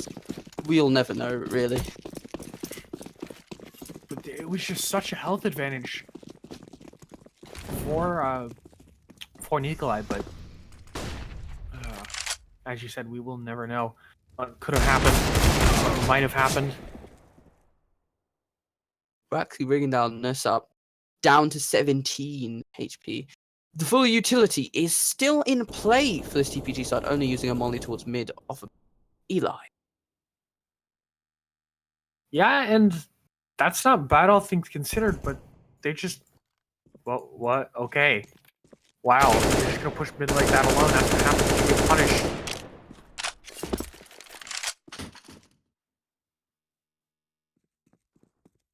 Someone has to expect this push from Jockey. Someone totally does, but they don't. They're gonna go towards the A side. No one is there. Everyone is towards mid or B. And the HXAGON are already rotating towards this A site, leaving Vale as the only person. But this is a bit disjointed. I feel now they're on pistols, they need to all be rotating together. They need to be more of a pack, more of a wolf pack than just the lone wolf. Well. Oh, the missed shot is huge. Unable to take down DragonEye. These Deagles are spamming, but eventually someone's got to push. And Nikolai has one, but he doesn't have enough health to secure it. So he's going to walk away and walk backwards and eventually get shot. Yeah, not shot in the face. It's just a shot down. And now, it's only 4 rounds apart. HXAGON has such a big lead. And they've just tossed it away, and it just looks like TPG came prepared with the T side. Yeah, I mean, both sides have had strong T sides. But better guns now in the hands of HXAGON. Not the massive utility as we would love to see, but still, it's decent. It is decent indeed. And we just have these players holding their own angles depending on where they are on the map. What they're going to do is they're going to put a decent emphasis towards middle, but then also have Braxy set up high. Yeah, that Shroud boost coming out early. This is a really great crossfire because it's not just a Shroud boost, it's also that Cat boost. Person playing up on Cat and person playing up on Shroud. It's a very strong setup from Hex.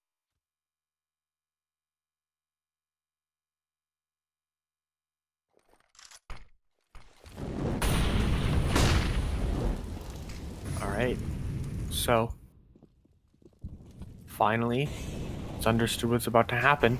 This is going to be a B hit. Veil at a slightly off angle is able to take down one. Nikolai has one as well. So lots of pressure taken off, but it's going to be a 4 versus 3. Nikolai aggressively playing forward, so now he's gone. Yeah, and it's 3v3. HXAGON are going to struggle to get back into this. Although they do take one. Alive! How did he hit him? Oh, okay, that wasn't necessarily the angle I expected, but Alive has a trade and help from his teammate. Now, last person left alive is going to be Thompson. Does he give his position away? How aggressively? He's pushing forward. This is smoke. Braxy's on the bomb. But finally, he's going to have to take some sort of fight.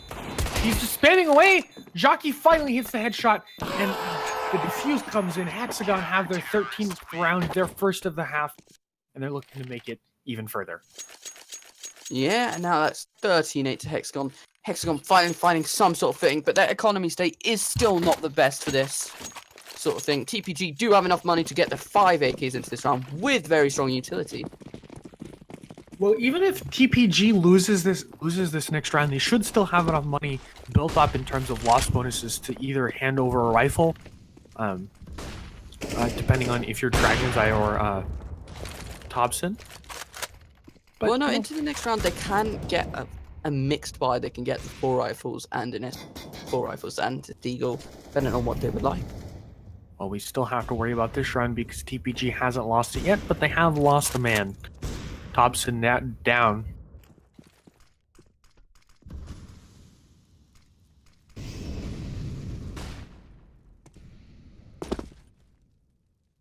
So, much more passive from HXAGON. They're not pushing anything. They're just waiting. Oh no, the spam shot was able to tag Eli down to 11 HP. Alive, that was dirty. And I don't think you'll ever know how dirty that was. B hit though. Nikolai's on site. He's got 3 people pushing him from multiple directions. Has the first one. That's the bomb. But now there's, well, I was gonna say there was help from Veil, but now he's gone once again. A 3 versus 3 retake situation. And yeah, Veil being a top fragger on the server, being a top fragger through the entire series so far. He isn't showing as much as he was earlier. He isn't showing his aim off. That's one way to start shooting. Unexpected angle, but still, now it's up to Dragon Eye. Jockey gonna push him, has the first dink. Now, can he get him to the bomb in time? Yeah, he does. But the problem is he has to wait for the Molotov. No, he still does have enough time, even without that kit. Alright. He actually has an extra 5 seconds to defeat the bomb. What happened there was that he used that rifle shot when he hit before hitting the floor, just to sound out like make it less look like he hit the floor. And Dragon, I didn't actually realize that he had hit the floor and didn't realize that he could push it that time.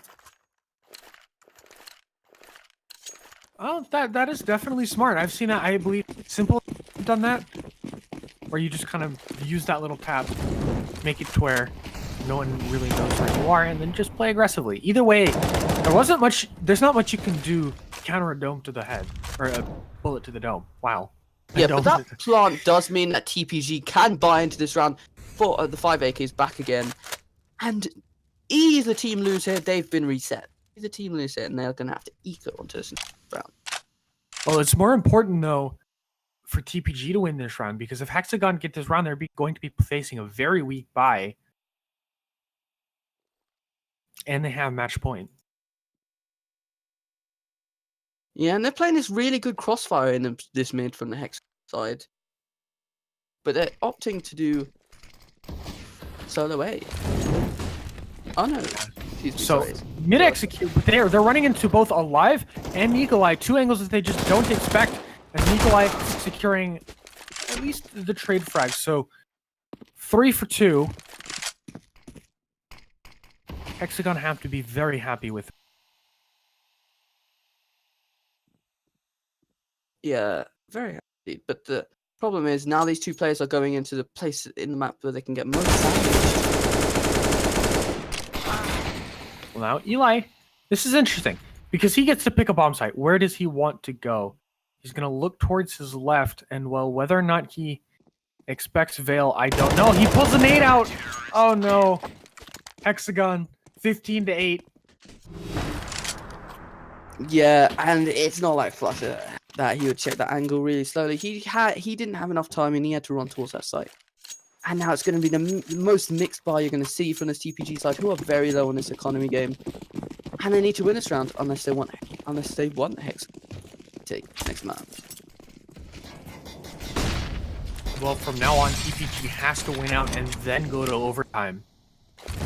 So, to say that this is realistic, I really don't think you can.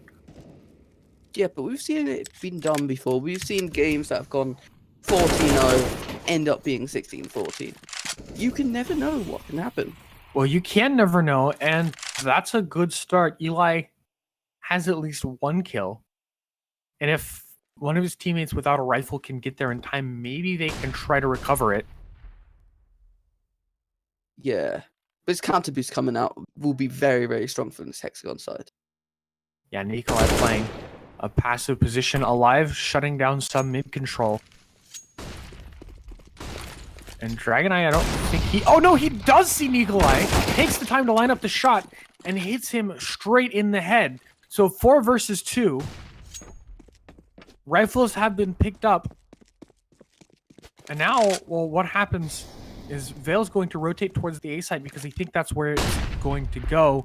The bomb is going to take a while to rotate, but now it's all up to Vale. What can he do? He has one kill, and he's still pushing forward. He's about to double peek, but the smoke stops some of that. TPG with their 9th round, and they're still alive. Yeah, they are still alive, and they're bringing those 3 AKs into this round. They're going to be able to buy even more AKs.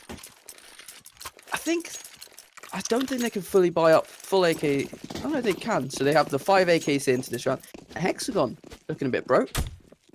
I don't necessarily mind this decision. Make sure that everyone has someone even, but it's still somewhat of a buy. They can win if given the right circumstances.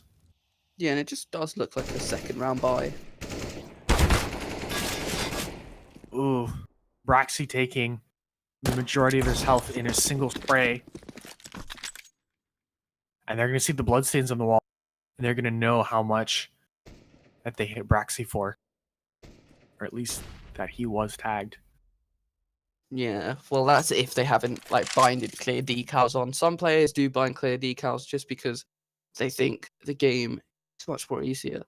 It's much more easier to see people without those bloodstains. See? Right, that's true, but it is some vital information.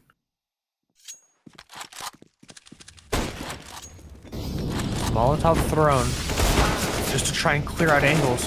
Live has one shot with his scout, and he's got himself another. So it's all up to just Nikolai now in a 2 versus 1. And Nicola has done this before. Let's see what he can do. But no, he's shut down by Slash. Slash with the amazing entry onto that A side. That's a 10th round for TPG. It's only a 5-round difference. If TPG can take these next 5 rounds, they can get to overtime. They can get to overtime. That would absolutely be a possibility. And well, if you look at HXAGON, they're going to buy next round.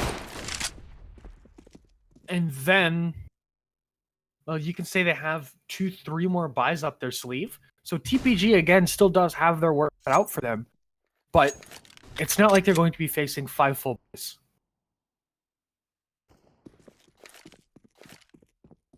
Yeah, well, anyway, this fight, they still have quite a lot of util on this TPG side. Well, there's only the singular flash on HXAGON, who haven't actually been using that flash as well as they could be. Maybe that one flash could end this round, though. We could see a bit. Well, TPG playing mostly through mid. HXAGON doesn't have much mid presence there besides just alive, and he has a P250. Oh no, this is not an angle that they expect he's able to spray and find one.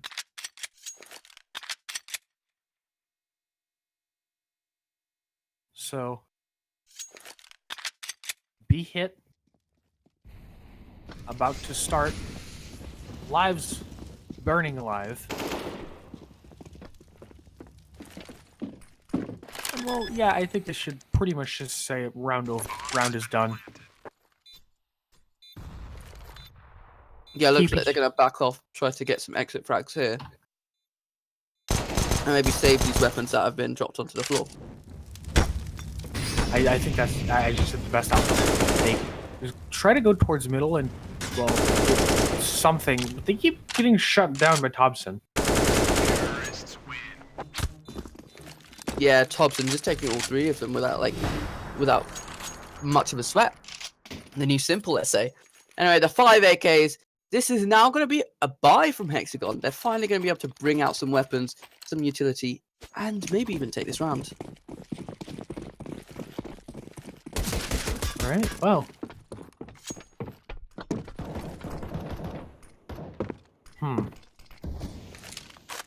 Well, the problem is about trying to go back towards overtime right now is we're going to have to wait until... We're going to have to wait to see, because HXAGON are going to now have this loss bonus building up, and they're going to be able to eco one round, buy one round, eco one round, buy one round until the game is finished. Yeah, so they're going to pretty much be working with buys for the rest of the game. And, well, TPG, they don't care about rifles. They're just going to walk through. Dragon Eye with the bomb down, and once again, this is a nearly impossible situation. HXAGON doesn't have the buy into next round, so it might be beneficial for HXAGON to just stop don't buy. Yeah. It looks like one of the players from HXAGON. Okay, I thought Braxy may have just been disconnected, but looks like he tapped out to do something, and now it's just this HXAGON side looking for exits, saving these weapons into the next round. Look what they can do with them. All right. So we are still looking towards the next round, round 28 TPG. With their 12th, they're looking to make it towards overtime, and the way that they're making the way that things are working right now, I believe that they can. Well, the 5 AKs are still on that TPG side. I don't know. What are this HXAGON side are going to do? They have called a timeout so they can discuss what they want to do into this round. It looks like Alive's talking to the rest of the team here because he's the only one that's moving. Everyone else is just looking straight at him. Actually, yeah, that's a really good way of talking to your in-game leader. Make sure you're focused on to Alive there. HXAGON have just let off the ball and they haven't been able to use their utility much and as helpful as it could have been. But I feel like they're probably making a plan on some sort of push they could do, maybe like a squeaky push or maybe like a B main push, something to catch off the G side. Yeah, that is. I mean, if you can find just one thing to catch TPG off in the correct way, you just win the map. That's it. You need one more cheeky play, one cheeky boost, a tactic or two, just something that gets you an advantage, and you win. Yeah, something indeed. So, Looks like they have been countering most of those tactics though throughout this game, and maybe HXAGON just looking to see if there's any sort of way that they can find a hole in the defense of TPG. well, they haven't really had many holes up until. Or sorry, TPG hasn't had many holes in the. In fact, both teams have been pretty clear doing dropping a few rounds on either side, but now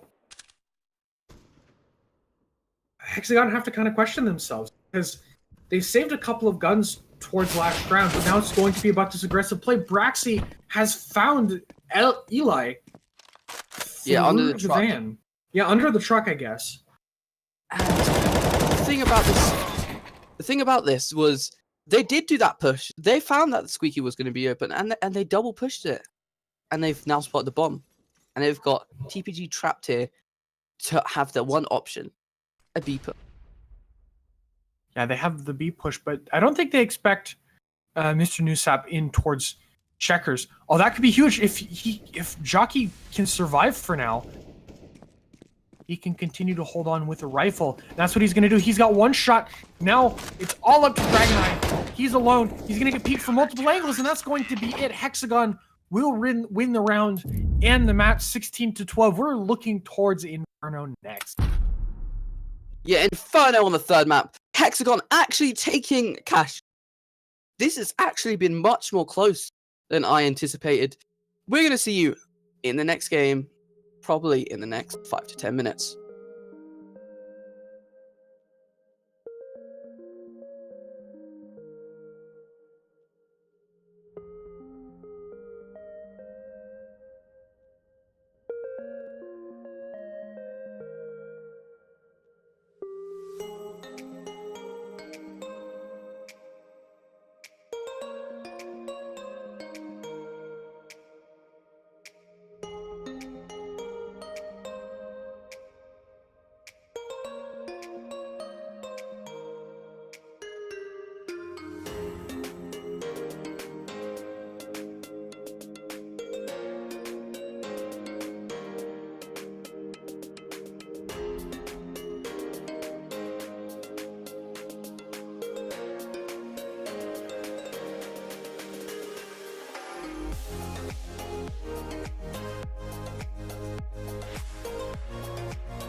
And we are back. TPG versus HXAGON. TPG starting on the CT side of this map. And, well, it's the pistol round. So there are two places to go. Either straight down banana or an apps rush. It seems like the latter.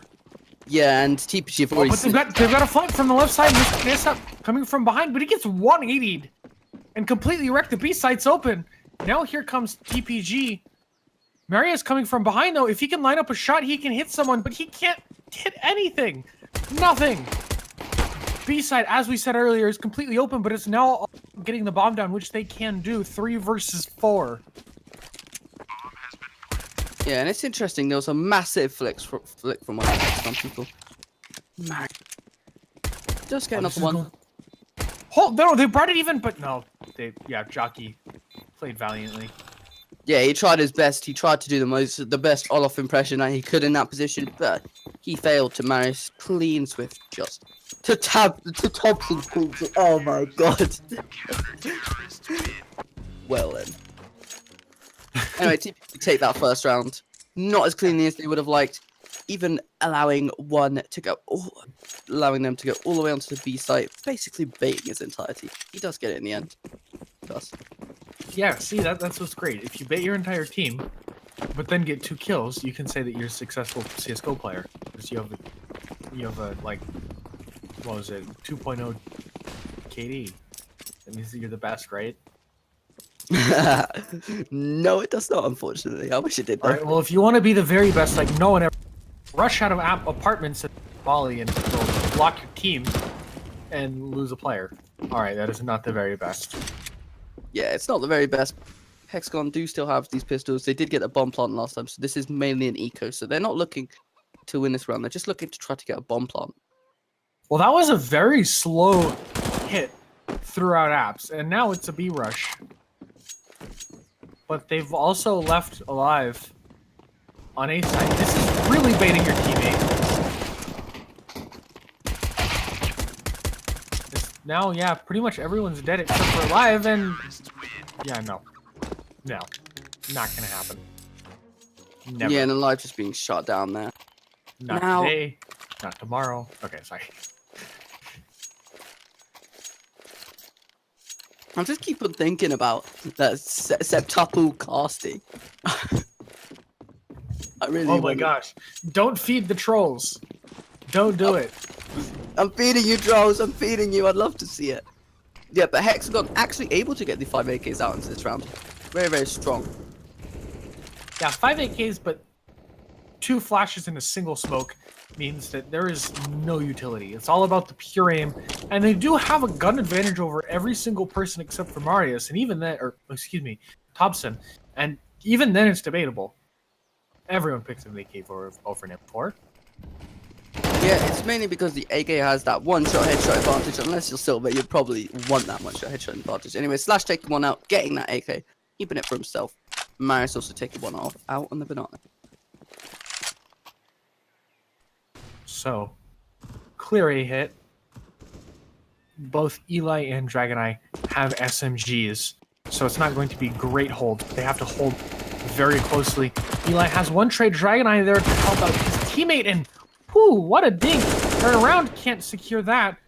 But now Nikolai in a 2 versus 1. He'll have plenty of time to get the bomb down. But where does he want to put it? Oh, he's paranoid. He's very paranoid. Is he going to go towards B? Oh, and he's walking straight into this. Why would you do that? I don't know why would you would do. Well, if there was only the one player towards CT, he would make it into a 1v1 and he'd have a 3B site. I think that's what he was trying to go for, but he didn't. If you can get the bomb down, it's pretty reasonable to assume that two people are going to either one's going to come from mid or one's going to come from B, or two are coming from B. So get the bomb down, get a clear angle, go somewhere. Either way, it doesn't matter because this app is destroying all of HXAGON on Banana. Yeah, but TPG is still not being able to get that ace. Again and again and again. No aces. I don't think we'll see any aces anytime soon.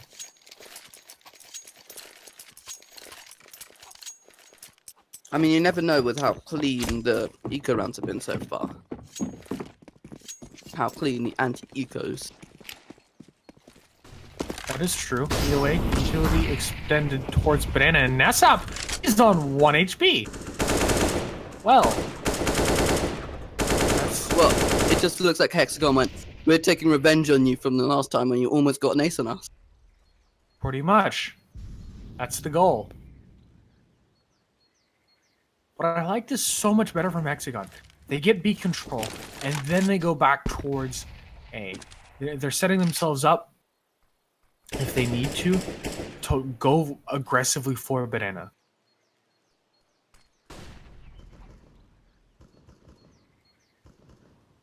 Yeah, well, the TPG side still are maintaining a pretty good default here, even though one of the players on the B side is 1 HP. Well, I mean, as you said, Nesap just needs one tap anywhere. You can blow on him and he dies. Yeah, but he also has that AWP, so he could one-tap anyone. Anyone. That is true, but he's going to be at a very commonly Molotov angle.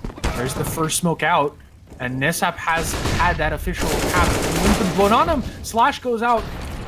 2 for 1 with the flashbang. Dragon are going to try to repeat the play, and it works yet again. But jeez, these like through the smoke miracle plays seem to work alive. He's got one person now to deal with. I'm not sure how much time he thinks he has, but now he's got to worry about Eli, who's in construction. He's going to let him get the bomb down. But that's going to be the extent of his success as... Well, Eli's just going to go pick up the op, defuse the bomb, and 5-0.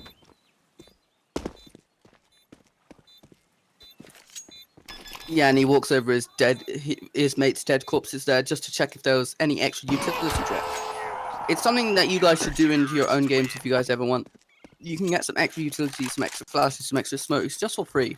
It's very, very strong in the eco game in the long run.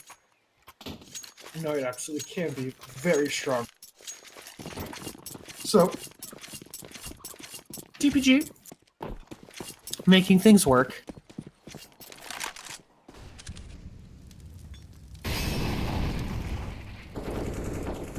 Oh, they see the head of at least one person, but Nesap doesn't flip.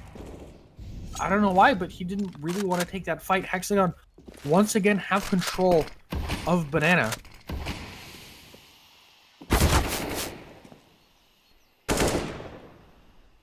So, jeez, they just seem to be steamrolling. Like, Jockey and Vale just can't seem to be stopped at all on this B side. Will smoke. Well, I mean, you say that, but the problem is, those guys, although they've been steamrolling in terms of kills, they haven't been the best at ending these rounds, or the best at even getting the middle of these rounds. They're just really good at getting these entries to get the first rounds and holding. No, that is very true. Now, that's the first kill. Braxy is taken down.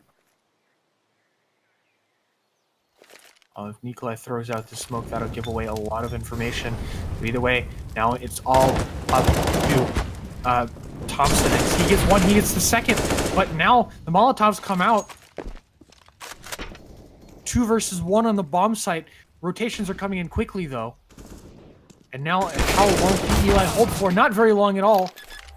Eli is going to fake the bomb. Why does he do this? I think he's so worried about Dragon Eye and potentially could push him. So now he's staying on the bomb site. He also gives the extra... Oh no, he's pulling such an aggressive angle now. He's going to get pushed. He's got a Glock, and now that's all he can do is he can just try tap shots. He's got one! What the madman? Running away now. Now he does still have to worry about getting onto this bomb. Peeking. Dragon looking aggressive. Does finally secure the kill. He'll pick up an op, and he should have the bomb in plenty of time. Yeah, he does make the bomb in the end, but that was way too close for comfort on that hexagon for the hexagon side. For TPG. Yeah, no, for TPG and hexagon almost clinching that round. Almost. It was pretty chaotic, to say the least.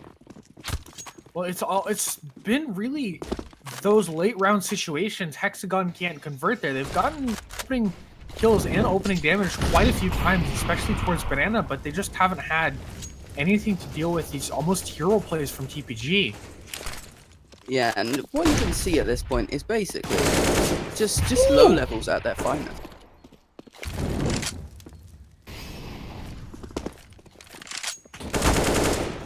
What is this? What actually is this? This is really a pug. That's what it is. Vale's just gonna push through the smoke. Okay, finally we have some normality. Taking down Dragonite, gonna pop flash through and hopefully get some kills. That's what he did last time. But this time he's traded out. Jockey gonna miss Nessap. They've done a loop-de-loop. Finally though, Eli is in a much more comprehensive position. Braxy versus Eli. Braxy's not gonna expect this. He's gonna get peeked, and down he goes. TPG with the 7th. Yeah, TPG with the 7th there. Just seems to be the same thing. The 1v1s that Hexagon are losing. They're making unnecessary plays after they've made the initial plays, and they're just losing because of it. People like Jockey and Vale are just pushing through smokes like no tomorrow. Well, the B retake, ironically enough, has been the strongest part of TPG's defense. Finally, though, they put much more emphasis towards B, and they have the kill. All right. Yep, Hexagon now has B.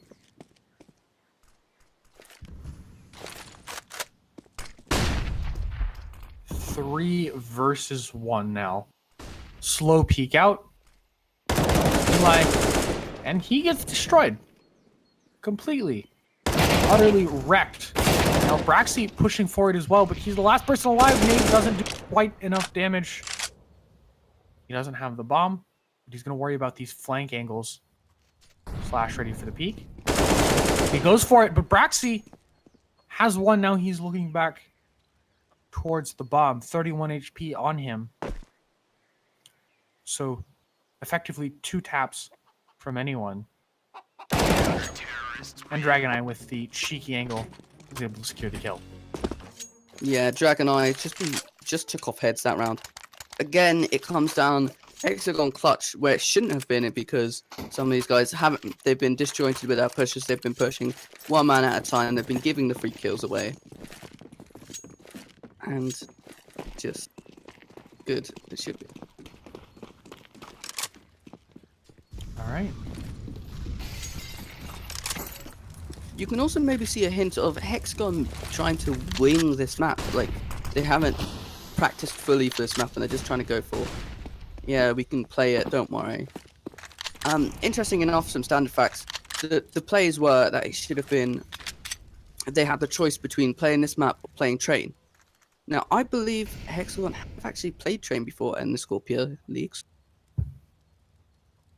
Well, I mean, Train is one of those maps that, if played correctly and well, is such an awkward pick to play against teams who normally don't.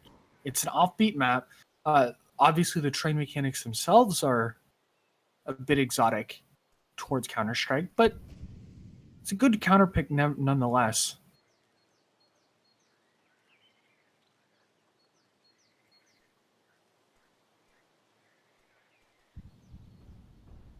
Slowly, though, Hexagon is finally starting to group up. There are 3 seconds left.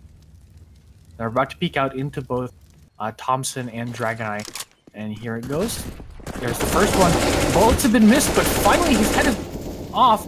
Dragon's Eye being tapped through the smoke, but still not dead. Coffin's player, Eli, can continue to hold. He's on his own little island, on his own world. Finally taken down. Dragon Eye looking to hold. And he'll do just that with 2 quick headshots.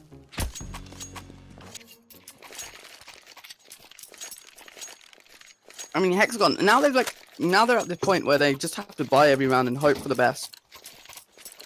Again, it's the same thing that I said when they were trying the 2-side on Mirage. Since they haven't practiced, it looks like they're playing so disjointed and so out of sync with each other. Maybe, again, it's because of the new IGL and they've only fully practiced catch. But I feel that new IGL may have been way too harmful for them. Well, I mean, now HXAGON is just going the super aggressive play. And, well, they have to worry about Dragon Eye once again pushing prepared this time, but they haven't prepared for Slash. On the bomb site, he's finally been tapped and taken down. 2 versus 1. They got ahead of the flashbang. Now they're take down Thompson. Eli all alone. And he could just peek behind this one. Oh, he did! Now Nikolai has to peek Eli. Yeah, Nicola, with the health disadvantage as well, and I feel like... Oh, here's the fight! Crosshair placement slightly off for Nikolai.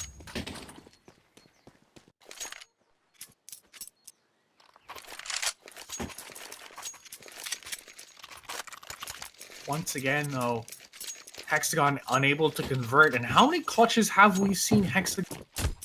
It was so heartbreaking because they looked like they had a chance. They're learning how to deal with these silly pop flash plays. We'll walk in front of the pop flash and kill you as you come out, but it's just never enough. Now just a fast, aggressive mid play through the smoke. Not able to find anything just quite yet. Nikolai getting behind Marius. Yeah, the trade did come out onto Dragon, but he had already taken 3 out, and now it's just going to be really tough for HXAGON. And Eli's a problem. He's a thorn in their side. He gets 1 from the side, taken down. Jockey alone in a 2 versus 1. Does he know where Mr. Nessep is? No, he doesn't. He peeks his corner. He's going to get taken down. There it is. Round number 11. Once again, HXAGON. I'm a taper. You press play. Rewind. But TPG still looking strong. Yeah, and it's just a repeat again and again and again. And at this point, it's not actually fun casting this game. I want to see something different from HXAGON. I want to see something like exotic, something like not a forced push, but something like an execute that we've never seen before. Some smokes, maybe. But yeah, we'll see what happens.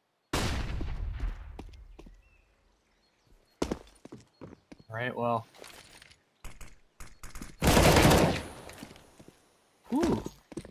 Okay, so whatever fake HXAGON thought they were going to run is just gone now. It's going to be a B rush. Through and through. They have to deal with 2 real high players. And they can deal with, well, one of them. Now can they turn? Nope, Jockey cannot find both. So, that's the round over. TPG with their 12. Yeah, I just really quickly want to say, I want to see HXAGON try that B push without that CT smoke. They have been able to win some aim duels. That CT smoke is letting TPG pop flash through and get some free kills. Without that CT smoke, you could just face onto CT, and those guys cannot have the ability to pop flash, and that's where the weakness of HXAGON lies. So, really, what do you think HXAGON can do? I mean, there's a start, but they're still going to push a smoke, lose a man. That's pretty obvious. Decent straight out. So, this is the best that they've been in quite some time in terms of any situation, and Eli still trying to bring it back. 2 versus 3. Yeah, and with the way TPG have been losing quite a lot of people, they've always been going to these clutch situations. And that means that their money is very low. So if they they are going to try to. I believe they're going to try to go for this because if they don't, the buys aren't going to be very strong for the next few rounds. All right, Jockey. Well, Mr. Nessap is the only person still left alive. And oh, whoa! How is he still alive? I don't know, but alive doesn't care whether you're alive or dead. Yeah, and that's around HXAGON. It took way too long for HXAGON to get that round, and it's just... It was something different that they tried, and it worked. And because of the money situation of TPG, they're only going to be able to get 2 Deagles and 3 CZs, with the only armor being on Niswap. Yeah, that is very true. Dragonite about to run into a peak. He's kind of been tapped through. Other than that, HXAGON will take it push forward.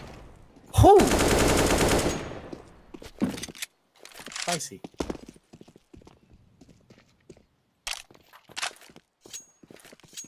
Yeah, spicy indeed, but now she's left on Nessap with the only guy with armor. I believe he is probably just going to try to save that armor into the next round, knowing that HXAGON have full AKs. Strong enough just to...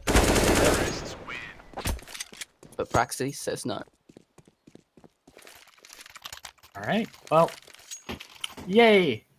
HXAGON, they have 2 rounds. Congratulations. Yeah, A they've win finally rar. been able to string some rounds together, but TPG can get M4s out with a scout in 7-0. But that's enough to shut down HXAGON if HXAGON go back to trying to play the way they played prior to this point. Alright, well. Now we're set up for HXAGON to actually have a gun round. Competitive one.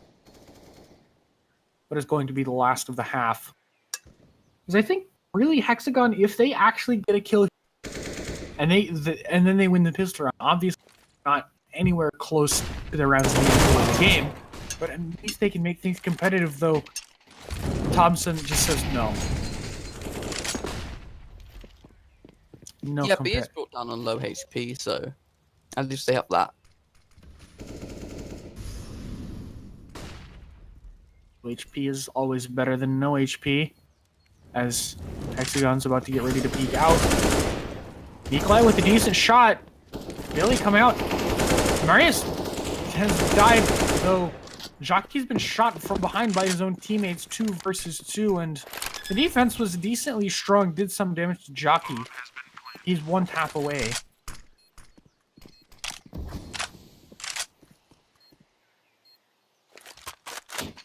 Slash wisely picking up an M4.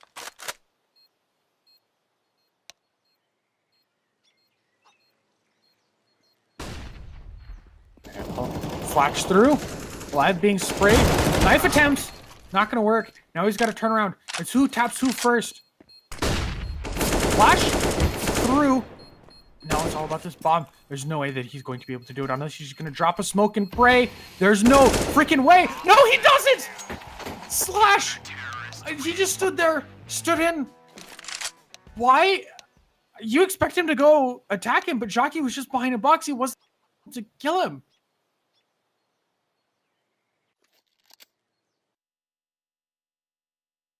All right. That is the tilter. That is hugely tilting. And you've lost a player.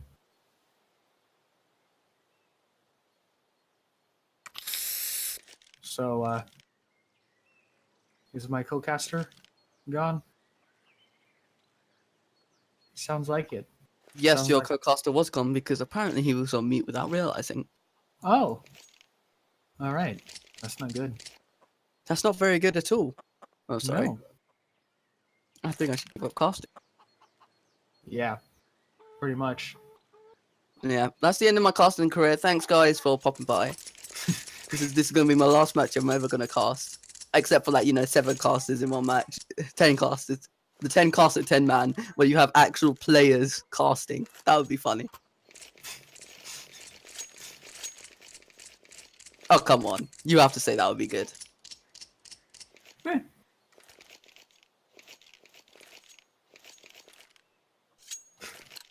think that would be cool. Anyway, yeah, we're back into this. TPG. Yeah. Looking like they're going to do the apps push. Yeah, they look like they're doing the apps push, but HXAGON needs a first kind of way. If they lose this round, it's over. It's like just a straight up over. And Thompson, well, he makes sure that Vel has no say in this round. Alright, so aggressive push, but they're super close. Alive has one, but he's being pushed aggressively and he has to reload. That's what happens. The Glocks can get up close. They're even more deadly than the USP. Yeah, and in the end,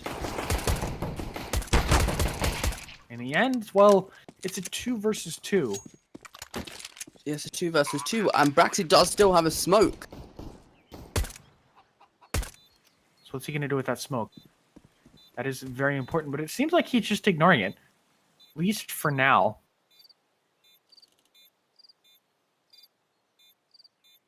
So they've got 2 positions that they need to check. They think it's construction. They've guessed incorrectly, and now Nessaf has a kill. And Slash, well, 2 people is much better than 1. As those 2 people will reign supreme. TPG need 2 more rounds, and they just won the pistol.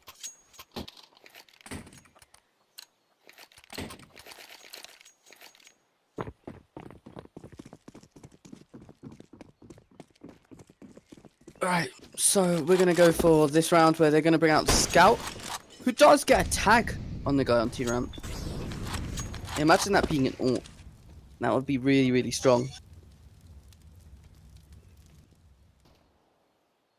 Alright. Well, the Scout is probably the best thing that HXAGON has going for them. But even then... Well, I mean, you can never count out those Deagles as CZs. No, you can never count out those Deagles, and Marius being tagged is quite important. Because it can just be one more person slowed down off of a rush. Here's a boost. Slash on the A side of the map. Able to take down Alive, and he's the one Scout. And it looks like they're just trying to go for trying to find a gap here. See how it goes. Well, I mean, they don't really need the gaps anymore. As the bomb's heading towards B. Oh, Braxy, if he's able to catch this. Oh, he does! Bomb's down, 30 seconds left. Dragonite has to take a peek to be able to get the shot. There it is. Now 21 seconds to get the bomb down. Nikolai, if he can be cheeky, no, but Slash is playing this very safe, is towards the back of the bomb site. Yeah, Nikolai coming in from this banana position. He needs to pull out the MAC-10, like, right now. Well, no, the MAC-10 isn't always the best thing, and he hasn't been spotted on Oh, the he's... left side. Oh! This may be. Oh, can he hit it? No, he can't. He's gotten so close. He's going to tap it. Oh, but... Molotov. And I don't think he'll have time. Yeah, no time, and he has to run away from this bomb site. He does not have a kit. But he does save this AK into this last round. Now they need to win 13 rounds straight if they want to bring it over. He would have had time. No, he would not have. He would have been very close. He would have been very close indeed, but he did not have time. I mean, I'd want to see that perspective because he was very, very, very close. And had he not like started to move already, he could have easily won that round. At least I thought. No, I felt like he ran. When he got the kill, there was 11 seconds on the bomb time. So if he were on top of the bomb, he could have done it. He was on top of the bomb. He would have been able to get the bomb. Yeah. So he could have had he stayed in that situation and understood where he was coming, but he didn't. And well, HXAGON just slaughtered. Yeah, and it looks like this series is coming to an end with a 2-1 to TPG here. Last 2 players here. Next for the slaughtering range, I guess. Top mid, HXAGON. skeleton alive. Any sort of damage is helpful, but, well, you can't take much in return. And I guess the one good thing... Oh, never mind. I was going to say, maybe, like... You know, you can catch a Dragon Eye out of position, but no, you can't. His game sense is just insane. 16-2. TPG win it 2-1. They're the Season 6 Scorpia Tournament champions. Or, excuse me, Tournament 6 champions. 4. Not 4. 6. Yeah, What? qualifier number 4 champion. Qualifier. Okay, So they are number- taking more points over than HXAGON, but HXAGON do still take points over, and they do actually, I think off of this, they do still qualify for the league. Just off of coming second here, because it's double points. But I'm just going to have to yet to see that, because I'm going to yet to see the leaderboard. But that is very, very good from TPG and HXAGON. They brought us a good showing. But in the end, TPG taking it 2-1.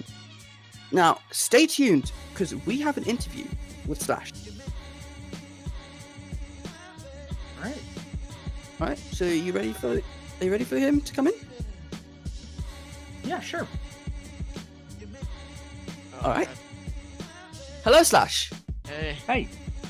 Hi, you're live onto the stream now. You guys just won in dominant fashion on that Inferno match. How did you guys feel when you were 12, whatever up? How did you guys feel when you won that 15th round, that 16th round?